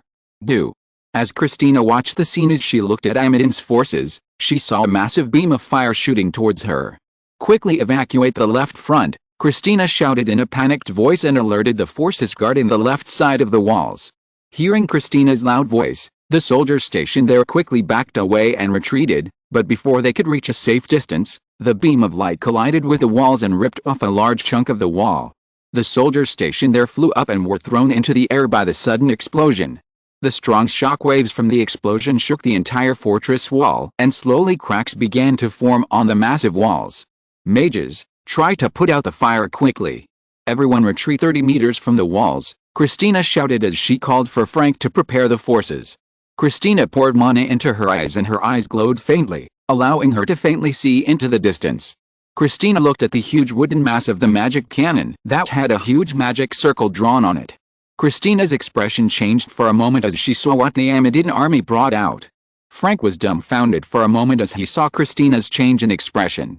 He had been with Christina for a while and knew that she always had an indifferent expression. She doesn't talk much unless necessary and always has a cold and distant expression on her face, as if she had no interest in world affairs. "Commander, what is that thing?" Frank asked as he looked at the unusual wooden thing that looked like a mixed version of a catapult and a cannon. "It's a flare," Christina muttered. "It's a magic cannon that's used to fire a shot of mass destruction at enemy walls, but that's not important. A flare is extremely expensive and each shot costs a lot of money. Even a level 1 kingdom doesn't use it lightly, and its development isn't something a level 5 kingdom like Amidon can afford. It's possible that they've run out of refill crystal. Otherwise, if they keep firing flares, it would be enough to bring down the fortress walls. Frank, no matter what happens, we have to destroy the flare before it causes any more damage," Christina said with a grim expression. The situation had gotten out of hand, and if they didn't fight back, she was sure that this place might fall sooner, even before reinforcements could show up. "Commander, we're in trouble," a soldier hurriedly said with a panicked expression and shouted. The fortress gates had been breached and the enemy had already placed the confiscated stairs. Christine froze for a moment when she heard the message. "What?" Christina said in panic. "There was a traitor, a bastard who opened the small passage near the gates, allowing a small number of Amidon forces to enter and open the castle gates." Franco. "Commander, leave it to me. I will crush those bastards along with the traitor and then prepare to destroy the flares." Frank spoke and took a battalion as he made his way down the castle. "You do so while I take down those who climb the stairs and try to come here," Christina said and gave a short nod to Frank full of respect. After all, only God knows if she could make it back alive once she left the fortress walls. Christina stared at the massive Amidon army rushing here. Christina thought about engaging in battle and took out the minions as two strong auras appeared on top of the walls. "Hey, beauty, why don't you play with us?" Two men appeared and spoke with a sinister smile as they stood up. They stared at Christina's beautiful figure. Both of them exuded a powerful master rank aura that could pose a threat to those on the walls. Christina's eyes turned sharp and a powerful pressure erupted from her body as she pulled out her sword and mercilessly slashed at them. Boom. "Antoine? Antoine, where are you, son of a bitch?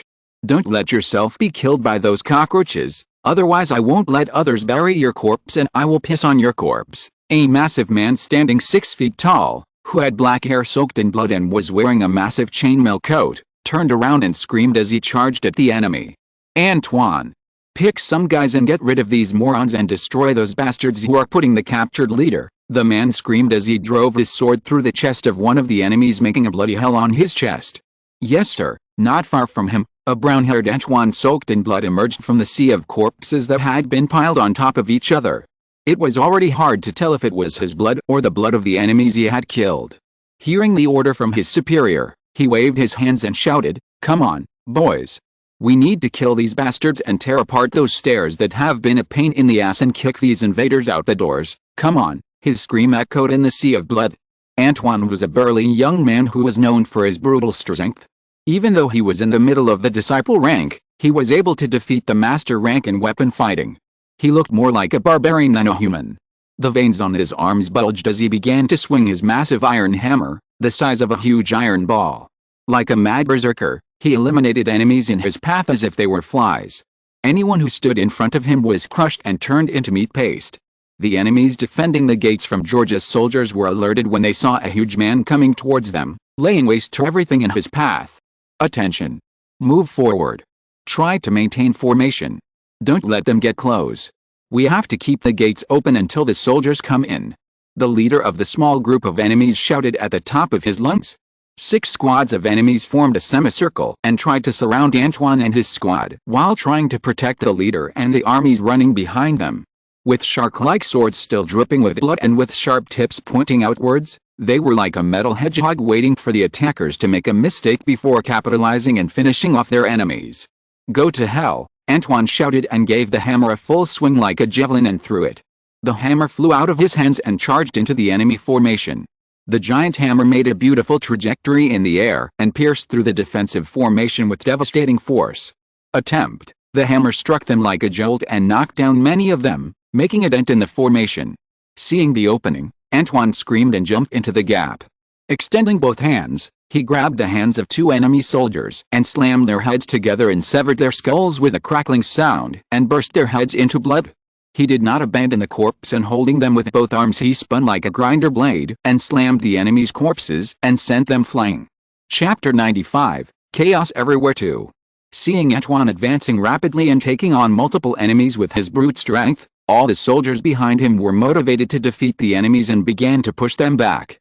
Their morale was so high that the blood in their bodies was burning to kill these invaders. Charge, kill. The soldiers followed Antoine's idea and furiously charged into the sea of enemies. Antoine, like lightning, rushed forward and picked up the hammer he had thrown earlier and, picking up the bloody hammer, crushed the enemies even before they could react.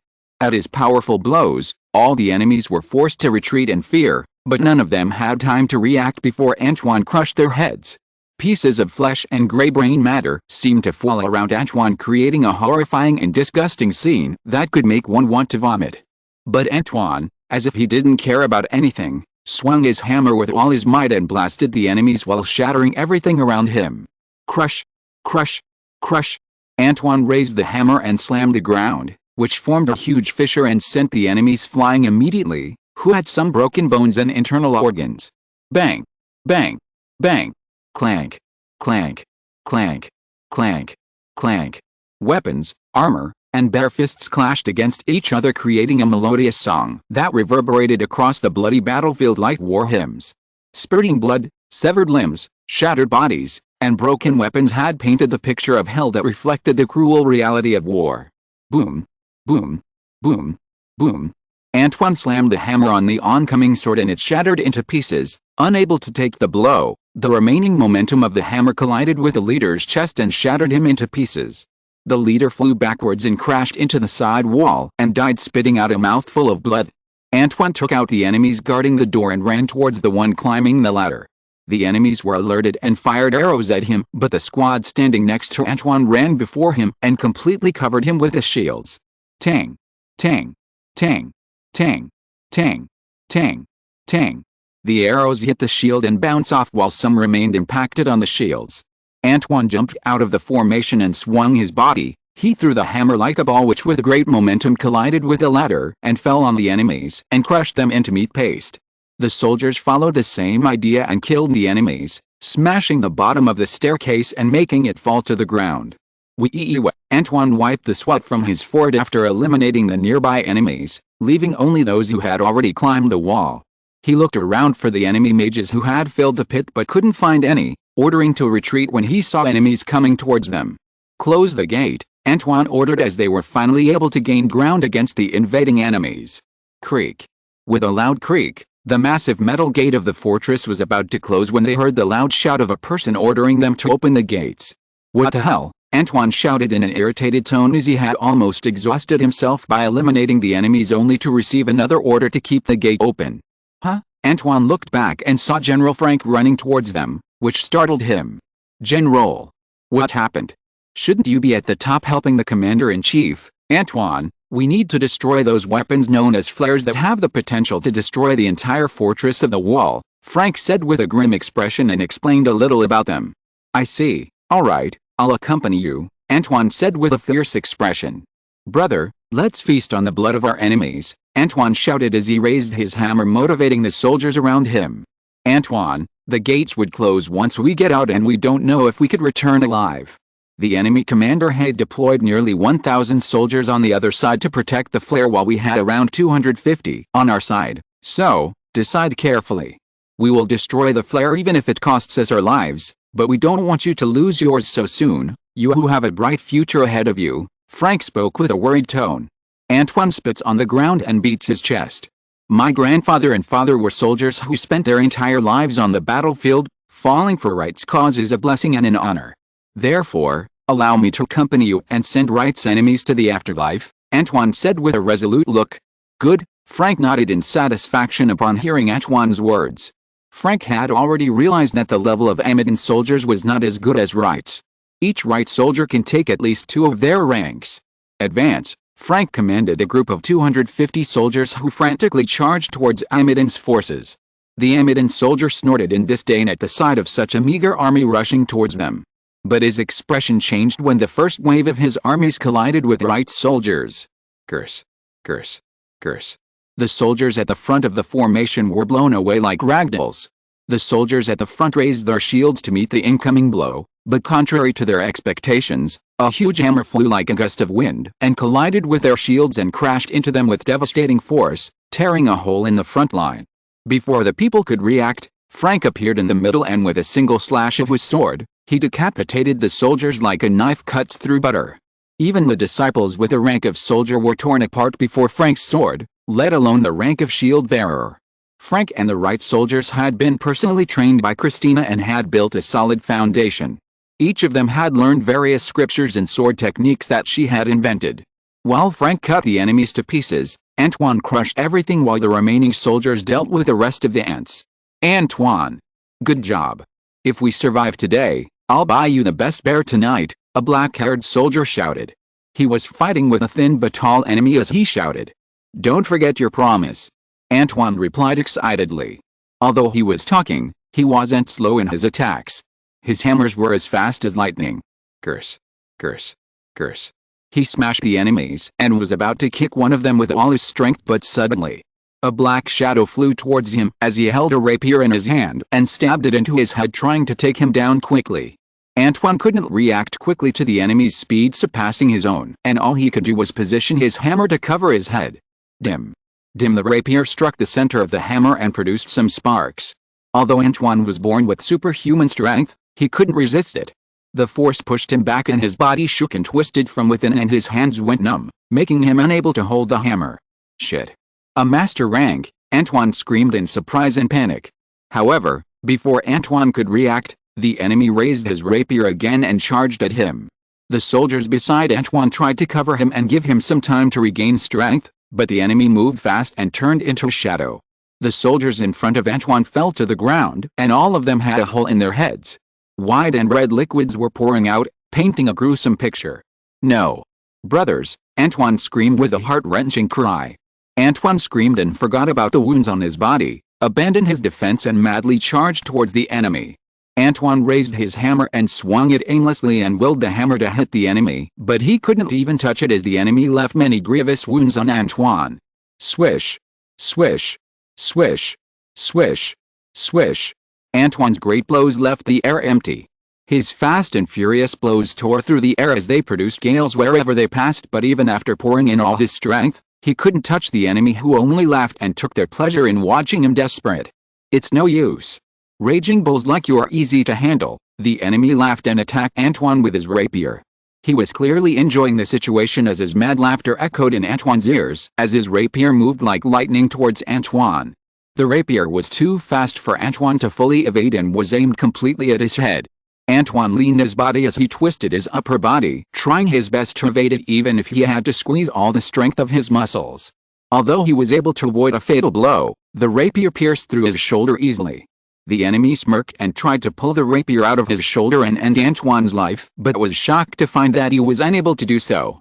Blood gushed out of Antoine's mouth, which fell on the enemy's eyes, staining his vision red as Antoine grinned, showing his blood-red teeth. Antoine tightly grabbed the enemy's waist and headbutted the man, breaking his nose and slamming his body with all his strength into the enemy. Bang! The man fell inwards, flailing due to the strength of Antoine, who wanted to crush him with his brute strength, and Antoine's killing blow managed to fracture his bones. The enemy, seeing no way out of the situation, screamed. "You forced me to do this, you damned wretch," the man screamed as flames erupted from his body. Antoine felt a burning sensation on his body and could not bear the pain. The man pulled out the rapier and spat on Antoine's face and struck Antoine's body with all his might, causing bloody wounds all over his body. Frank and others who saw the scene cried out anxiously. There was nothing he could do as he was still in hand-to-hand combat with another master-ranked warrior who was just as skilled as him. At that moment, no one could save Antoine's life, and everyone prepared their hearts for the fall of a powerful warrior on their side whose name would have been written in words of gold if they could have won this war. The rapier was covered in flames and was just an inch away from piercing Antoine's head, leaving a bloody hole in his skull. When a piercing sound echoed throughout the battlefield, "Hey, motherfucker, try this." If you're listening to this novel on a channel other than Fanfic World, it means they downloaded and uploaded it without effort. We cordially invite you to visit our channel, Mundo Fanfic Novelis. There you'll find the original version of this story, and you can explore many other novels of various genres. We're waiting for you to immerse yourself in a world of incredible novels. Chapter 96. So, who's next? Everyone was expecting Antoine's death, as no one was in a position to save his ass, as they themselves were in the position to get beaten like a dog. The number of opposing forces was too overwhelming for them. Many wished to close their eyes so they wouldn't have to watch their powerful comrades die at the hands of the enemy, but they couldn't. As the rapier was about to fall on Antoine's head, a loud sound was heard, attracting everyone's attention. "Hey, motherfucker. Try this. If you're so powerful, why don't you try dodging my Ultra Pro Max weapon of mass destruction that so far, no one has been able to evade?" A confident voice echoed from the other side of the battlefield. However, even though the enemy master rank didn't want to pay attention to the words of a random dog that barked like an idiot and kept killing Antoine, he felt something aimed at his head rushing towards him. An object was rapidly flying towards him, like a meteorite, wanting to take him down. He was shocked as he sensed a sudden danger and pulled back his rapier and tried to block whatever was flying towards him as he slashed the object being thrown at him with his rapier. The weapon of mass destruction, or the object being thrown at him, was sliced in half by the flaming rapier and a red liquid splashed across his body, soaking him from head to toe. What was that? He reacted on instinct and didn't even know what the object that was suddenly thrown at him was, and he thought that someone had sneak attacked him and tried to duck down to avoid more red liquid falling on him, which he assumed was some kind of acid or poison. But his eyes widened in disbelief and horror as he looked at the so-called destructive weapon, which was the corpse of one of his soldiers. Someone killed this pitiful man and grabbed him like a doll, threw him at him, and because of his carelessness he didn't even look and cut him in half. Though none of that matters as he didn't care about those worthless lives. Didn't you say that mad bulls are easy to handle? So, you intend to defeat this father of mad bulls? A thunderous laugh echoed across the battlefield and attracted the attention of the man wielding the rapier. He looked to the left, towards the source of the voice, and saw a man wearing a full, heavy suit of armor with only 2 slits in the armor for eyes. In the sunlight, the armor shone brightly, giving this man a majestic appearance. That man wasted no time. He immediately began charging like a mad dog, the momentum of his body causing powerful collisions that knocked the enemies hard, and they were knocked unconscious by this man's body blow. The man simply ran across the battlefield amongst the sea of people whose bodies were slammed into the armor and they lost their balance with broken bones. In his left hand, he held a massive double-handled axe with which he planned to strike down the rapier man. "Idiot. You're seeking your death. You can't defeat me with brute force alone," the master-ranked enemy sneered as he saw that the newly arrived man was at a disadvantage.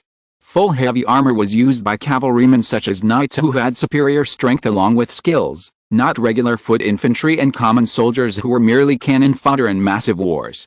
It was idiotic to wear such heavy armor for close combat, as it would slow down your attacks and weigh you down.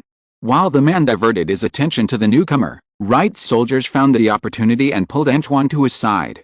"Da!" The man screamed as flames erupted from his rapier, and he moved all of his energy into his weapon. With the flames covering the rapier, he charged at the massive armored man charging at him. The blow was as fast as lightning and energy overflowed from the rapier, wanting to shatter everything in front of it. The enemy had unleashed the full power of his master rank and thought that his rapier would pierce through the man's armor and kill him instantly. The man in armor sneered as he watched the tip of the rapier crash into him, while many thought the man was an idiot charging towards his death. Tiiiiiip. Sparks flew everywhere. The master's laughter suddenly stopped and the smile froze on the warrior's face.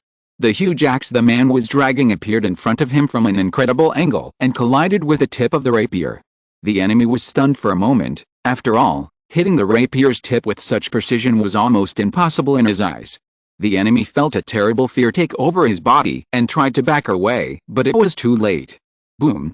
The rapier couldn't contain the blow of the axe and broke into pieces.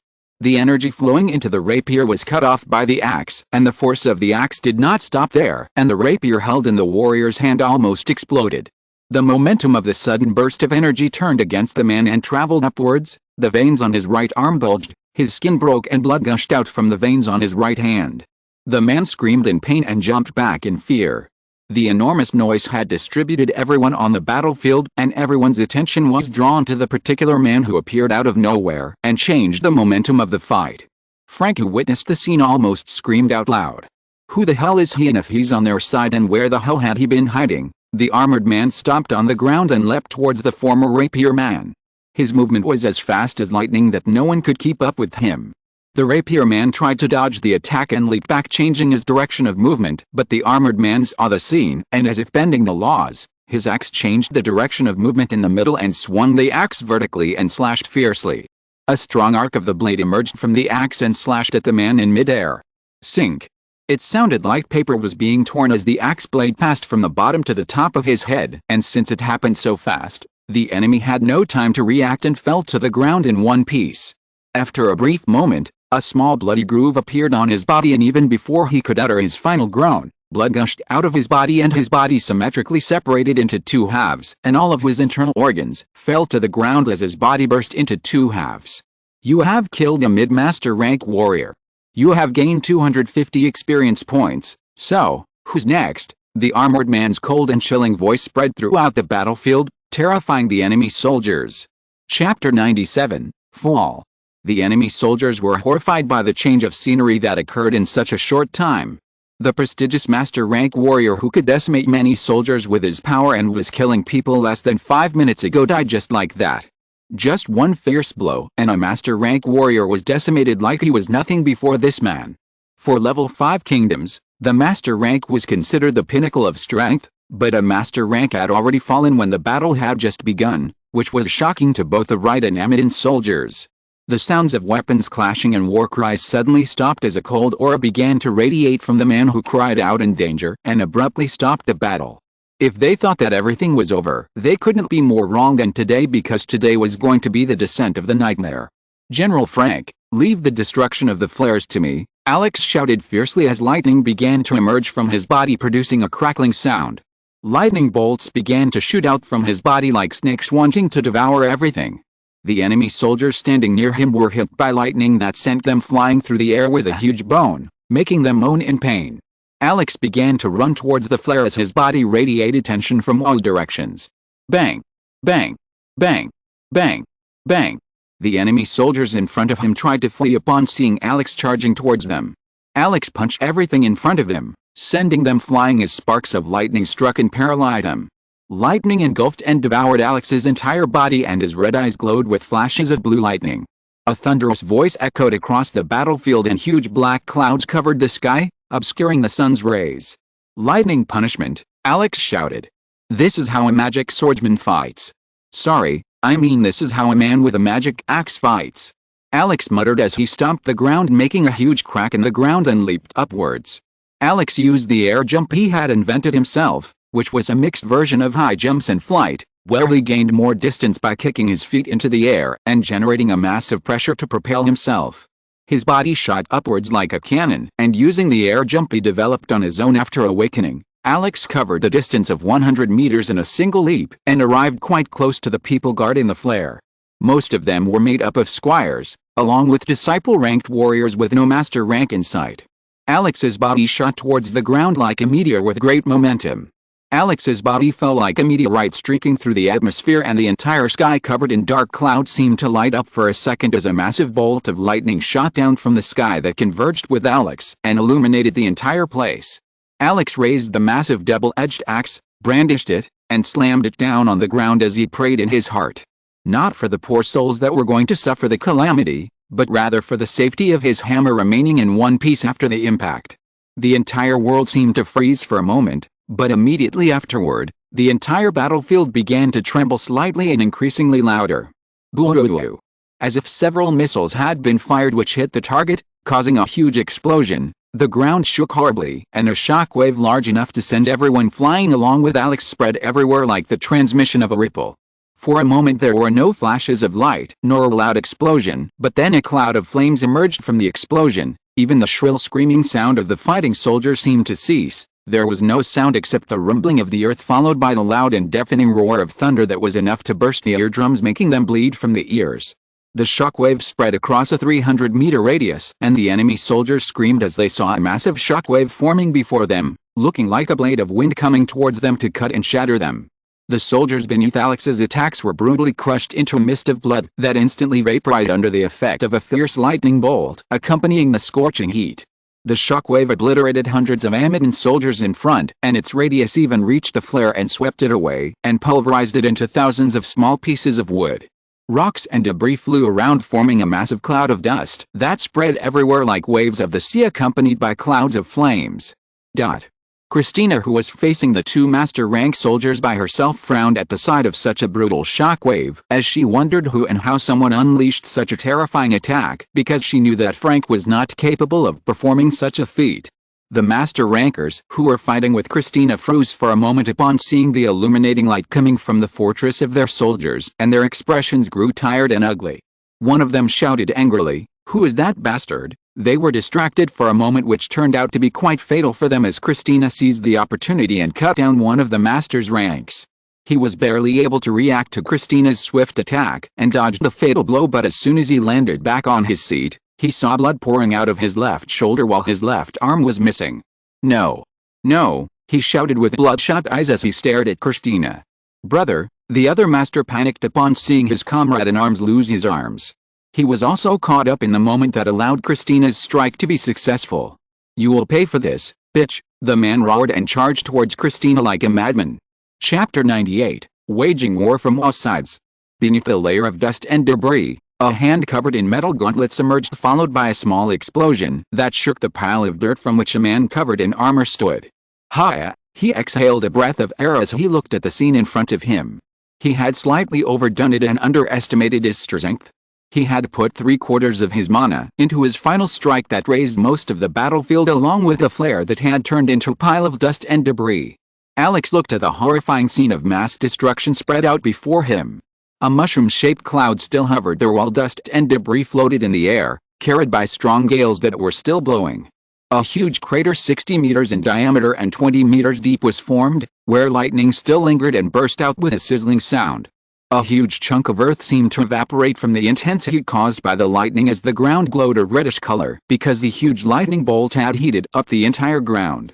Wright's soldiers were also knocked down by the impact, but unlike the Amidon soldiers who were burned to ashes, they were in much better shape, save for some slight bruises and dirty faces. Many of their bodies had been buried under layers of earth, and some had been crushed by the shockwave. Still, they were alive and breathing. So, it was nothing serious, and Alex shrugged his shoulders, turning a blind eye as a series of annoying notifications flashed before his retina. "You have killed an initial disciple rank warrior. You have obtained 200 experience points. You have killed an initial disciple rank warrior. You have obtained 200 experience points. You have killed an initial disciple rank warrior. You have obtained 200 experience points." Alex didn't let his guard down as the battle was far from over, as he could see many living soldiers thanks to his mana sense. Taking deep, heavy breaths of air and swinging a massive two-handed axe with great force, Alex crushed the enemy warriors wherever he went. Many soldiers even faked their deaths trying to escape from the demon, but Alex killed them one by one as if he could see through their disguise, driving many to the door in despair. "Damn it! How did this demon know that I was pretending to die?" Those were some of the man's last words before Alex cut him into pieces. The master-ranked warrior who was fighting Frank tried to flee as he saw the situation spiraling out of control. He was so scared by the newly arrived man that he almost peed his pants at the sight of Alex, who was controlling lightning and destroying the massive army. It seemed like Alex was the god of lightning, and the master rank was afraid that he would once again unleash an attack so devastating that it could even wipe out the epic rank from existence. But Frank didn't let him get away and tried to chase after him, wanting to vent his frustration by killing him. "Let him go. There's someone else who will take care of him." Frank heard a loud shout and looked towards the source of the sound to see the armored man saying those words to him. Frank didn't know what that man's intention was, nor did he know what plan the armored man was up to, but he still listened to his words and stopped chasing as he headed towards the man. He didn't stop the chase because of the armored man's words, but was instead cautious at the sudden appearance of this man who turned the tide of the battlefield with his arrival. Unless he knew the man's identity, there was no way he could place his trust in this stranger. "Sir Brave Warrior, you did a great job. I am General Frank, who is under the command of Her Highness Christina. Can you please introduce yourself? Although you helped us, we need to know your identity to conclude whether you are an enemy or a friend." Frank spoke as he looked at the man whose entire body was covered in armor that left only two large holes for sight, through which he could see two vicious red eyes that sent shivers down his spine, yet he still gathered all his courage to ask. "I am a warrior from Nevin who is here to help Wright's soldiers. My soldiers are already on their way, and some of them have already reached the fortress and are guarding the gates. Since you have done your duty, quickly take out the wounded and retreat. You don't have to stay here any longer. You have already done your job, Alex ordered and turned his gaze towards Pierce, who was being carried by other soldiers. He was in poor condition and could die due to excessive blood loss. Alex just cast a small healing spell to stop the blood flow and revitalized it under the shocked gaze of the others. The war wasn't over and he needed more mana to deal with the remaining sums. Alex once again reminded Frank to quickly retreat as he stomped on the ground, jumped into the air and used air jump to move towards the fortress wall, leaving Frank staring at his back with a dazed expression. Why did I feel like I was being ordered around? Frank muttered to himself as he could feel the man's authoritative voice unconsciously making him obey his order.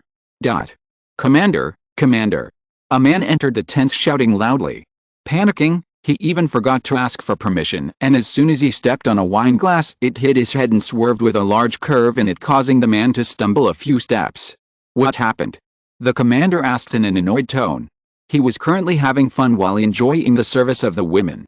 Sir, we have suffered a great loss.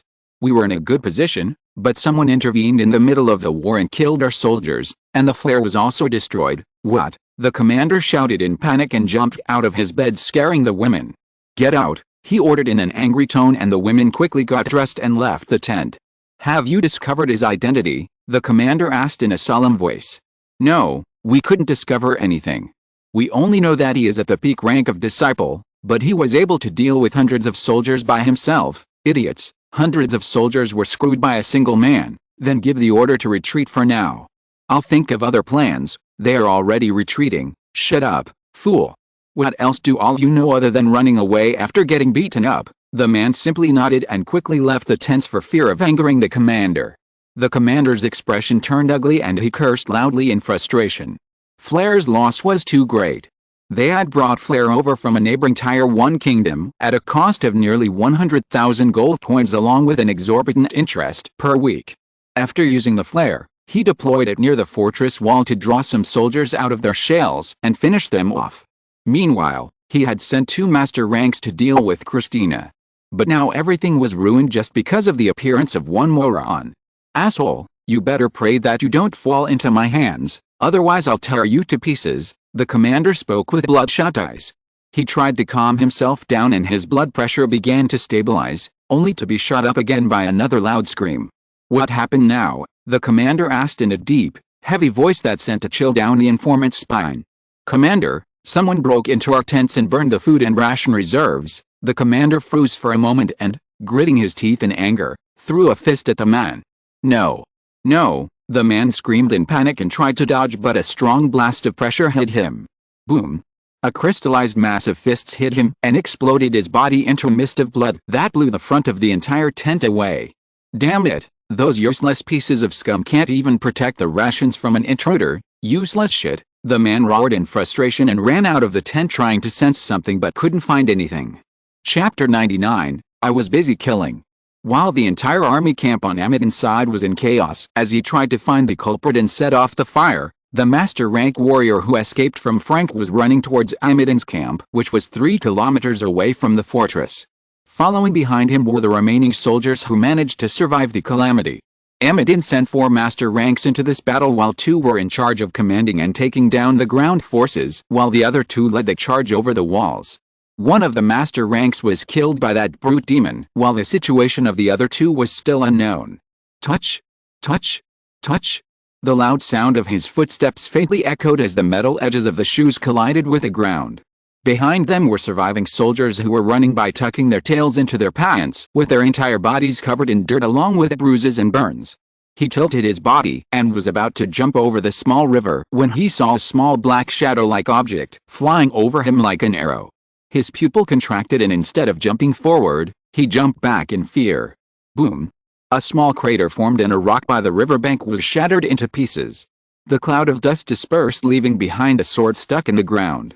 Suddenly, a shadow appeared before the sword and an armored man appeared. Unlike the previous armored man, this man has the traditional chest armor with iron boots and shoulder pads without a helmet.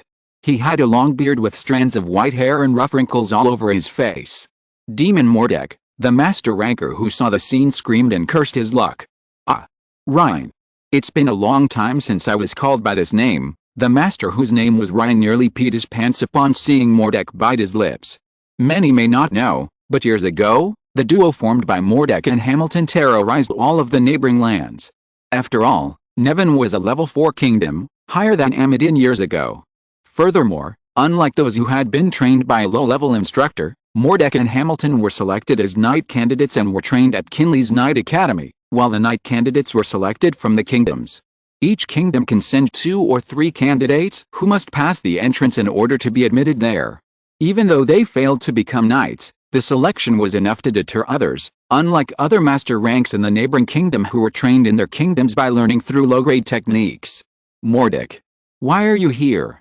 Also, why is someone from Nevin interfering in this fight? Ryan shouted. The soldier following Ryan from behind stepped back and saw the agitated general. It's been a while since I fought properly. My king has been mocking me by giving me the nickname of the dull sword that has lost its edge. Do you know how much it hurts? But it will all end today, because today I will regain my honor? Mordek spoke with a sad expression that seemed so natural that if he acted like this in any other place, it would surely be able to generate pity in others. Max and many others who arrived at the scene heard Mordek's gibberish. Hearing it, Max nudged the man beside him and said, I think this old man is trying to make up for the king's absence. The soldier behind Max nodded upon hearing his words and was truly fascinated by the scene. Most of them didn't know much about Mordek's past, and their interest was piqued when the enemy master rank called Mordek a demon. Hey, let's have some fun while we take down the remaining soldiers, Max said and ran forward as others followed him. Enough of this talk, now come at me with everything you've got, Ryan, Mordek said as he beckoned to Ryan. Mordek, you may have been a big shot before, but now you're a rusty sword, Ryan shouted as he leapt towards Mordek with a swing of his sword. Thud. Mordek simply raised his sword and parried the attack without moving an inch. Ryan pulled out his sword and stabbed it in multiple spots in quick succession, which looked like a series of blurs in other eyes. Mordek simply tilted his body and swung his sword as he dodged as much as he could and parried those he couldn't dodge. Mordek charged at Ryan and delivered multiple stabs. His speed and swift movements were something that seemed like it couldn't be replicated by normal master rankers. Ryan tried to dodge the blows, but most of them pierced his defenses, causing him a slight cut despite him wearing black vest armor. Mordek's sword accurately pierced through the gaps in the armor Ryan was wearing, startling him and distracting him from the fight. At one point, his and Mordek's swords collided, creating a large shockwave that pushed the man back a few steps. Mordek pulled his sword back and punched in Ryan's direction. Ryan's body unconsciously reacted and he tried to dodge, but still, he was thrown by the impact of the fist to the ground after evading it. A large hole a few meters deep in the shape of the former was made in the ground, which shocked Ryan. He hadn't even landed on his feet when Mordek's figure disappeared from his spot and, leaving behind many afterimages, appeared directly in front of him and landed a strong punch in his stomach. Ryan raised both arms with his sword in front of him as he tried to block the blow, but Mordek's former hit him hard in the stomach and sent him flying. Dripping with blood, his figure flew straight up and crashed into the rock, shattering it into pieces. Cough. Cough. Ryan spit out the blood and wiping the blood from his lips, he tried to stand up with the support of his sword, but felt a sharp pain assaulting his body. Shit, Ryan cursed and screamed. Soldiers, attack this demon. Try to buy some time so I can deal the final blow. Ryan planned to take advantage of his soldiers who would divert Mordek's attention while he fled. He wanted to use the soldiers as a scapegoat for his survival. As long as he can escape from here, he swore that he will pay both Mordek and all of Nevin for this insolent crime. Soldiers, charge, Ryan roared as he pointed his sword at Mordek but frowned as he heard no sound from behind. Feeling awkward, he turned around to see why the insolent morons weren't following his orders. But his jaw dropped wide open and he almost fell to the ground as he witnessed the scene. The entire place had become a cradle of corpses and blood was flowing like a small river and joining the river water dyeing it with the blood. What the fuck? He screamed. Hearing his scream, Max, who was carrying out a bloodied man like a corpse, looked at Ryan and asked, raising his eyebrows, did you say something? Can you repeat it because I was too busy killing this punk while you were screaming. Chapter 100, Reunion with her. Ha ha ha ha ha, Mordek laughed out loud as he saw the dumbfounded expression on Ryan's face. Don't think too hard. You'll be joining them too soon, Mordek said as he put his sword away. In your dreams, Ryan roared and charged at Mordek, but before he could take a step, He felt a heavy blow to his chest and his body was sent flying through the air like a rag doll. His body crashed to the ground as he slid a few meters. As he stood up coughing up more blood, he found a fist-shaped mark appearing on his chest vest. He had barely gotten up when Mordek's image appeared before him. His fist glowed with a bluish hue indicating that he was covered in aura. Fist of Fury, Mordek shouted and punched Ryan several times. Hundreds of punches hit Ryan in an instant as Mordek punched like a machine gun. Many cracking sounds were emitted from Ryan's body as Mordek's series of punches broke many of Ryan's bones. The Fist of Fury was something Mordek invented himself. When one punches another, a portion of the person's aura seeps into the other man's body at the point where he received the blow and begins to wreak havoc on the spot, destroying the body from within. Ryan felt a deep pain coming from all parts of his body and his vision began to blur. Mordek stepped back a little and put his right fist near his hips and began to gather mana around the fist. The air around Mordek began to churn and enveloped his fist which began to glow fiercely. Mordek took his left step forward as he twisted his body to squeeze all his strength and putting all his strength, he punched Ryan. Boom. Ryan felt as if something hit him with an extraordinary force that his body couldn't contain as darkness invaded his vision.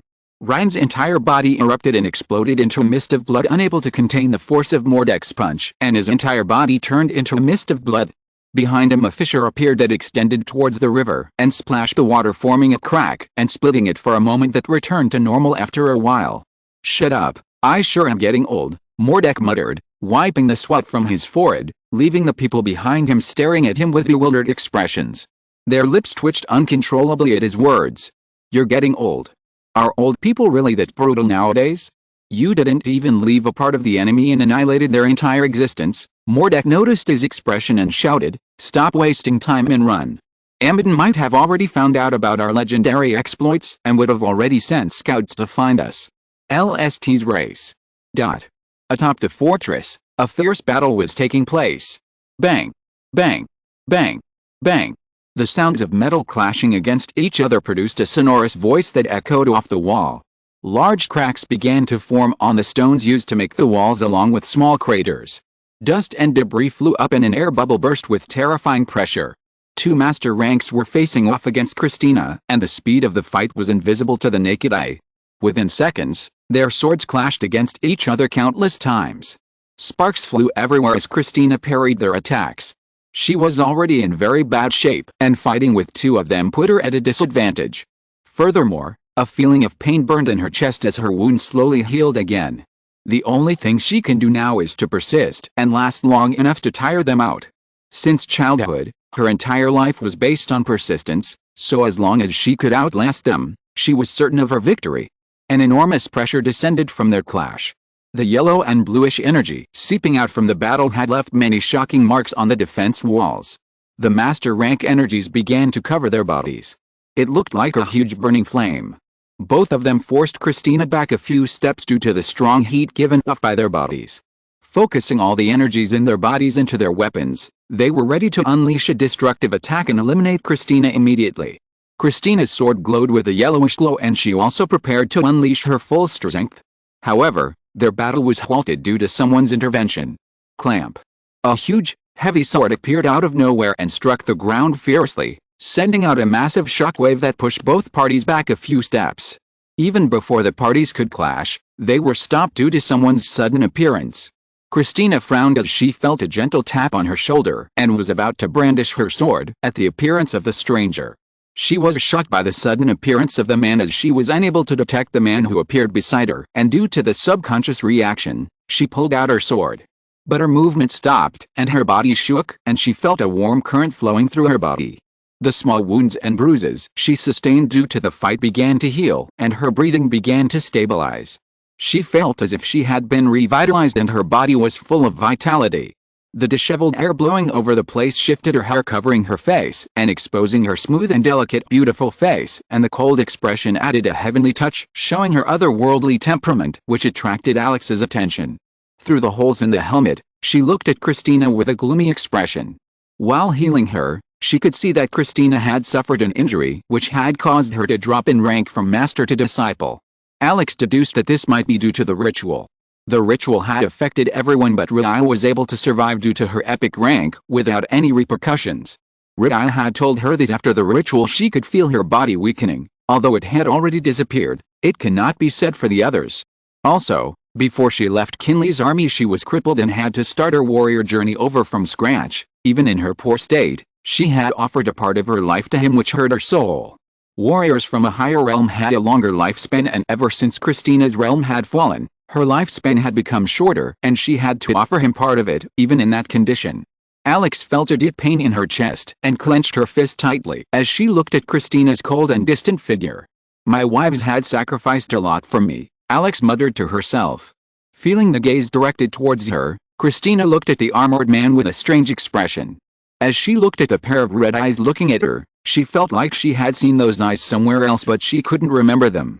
Christina could have already thrown away the hand of that man who touched her, but she stopped when she realized that this man had cast a healing spell that was quite incredible.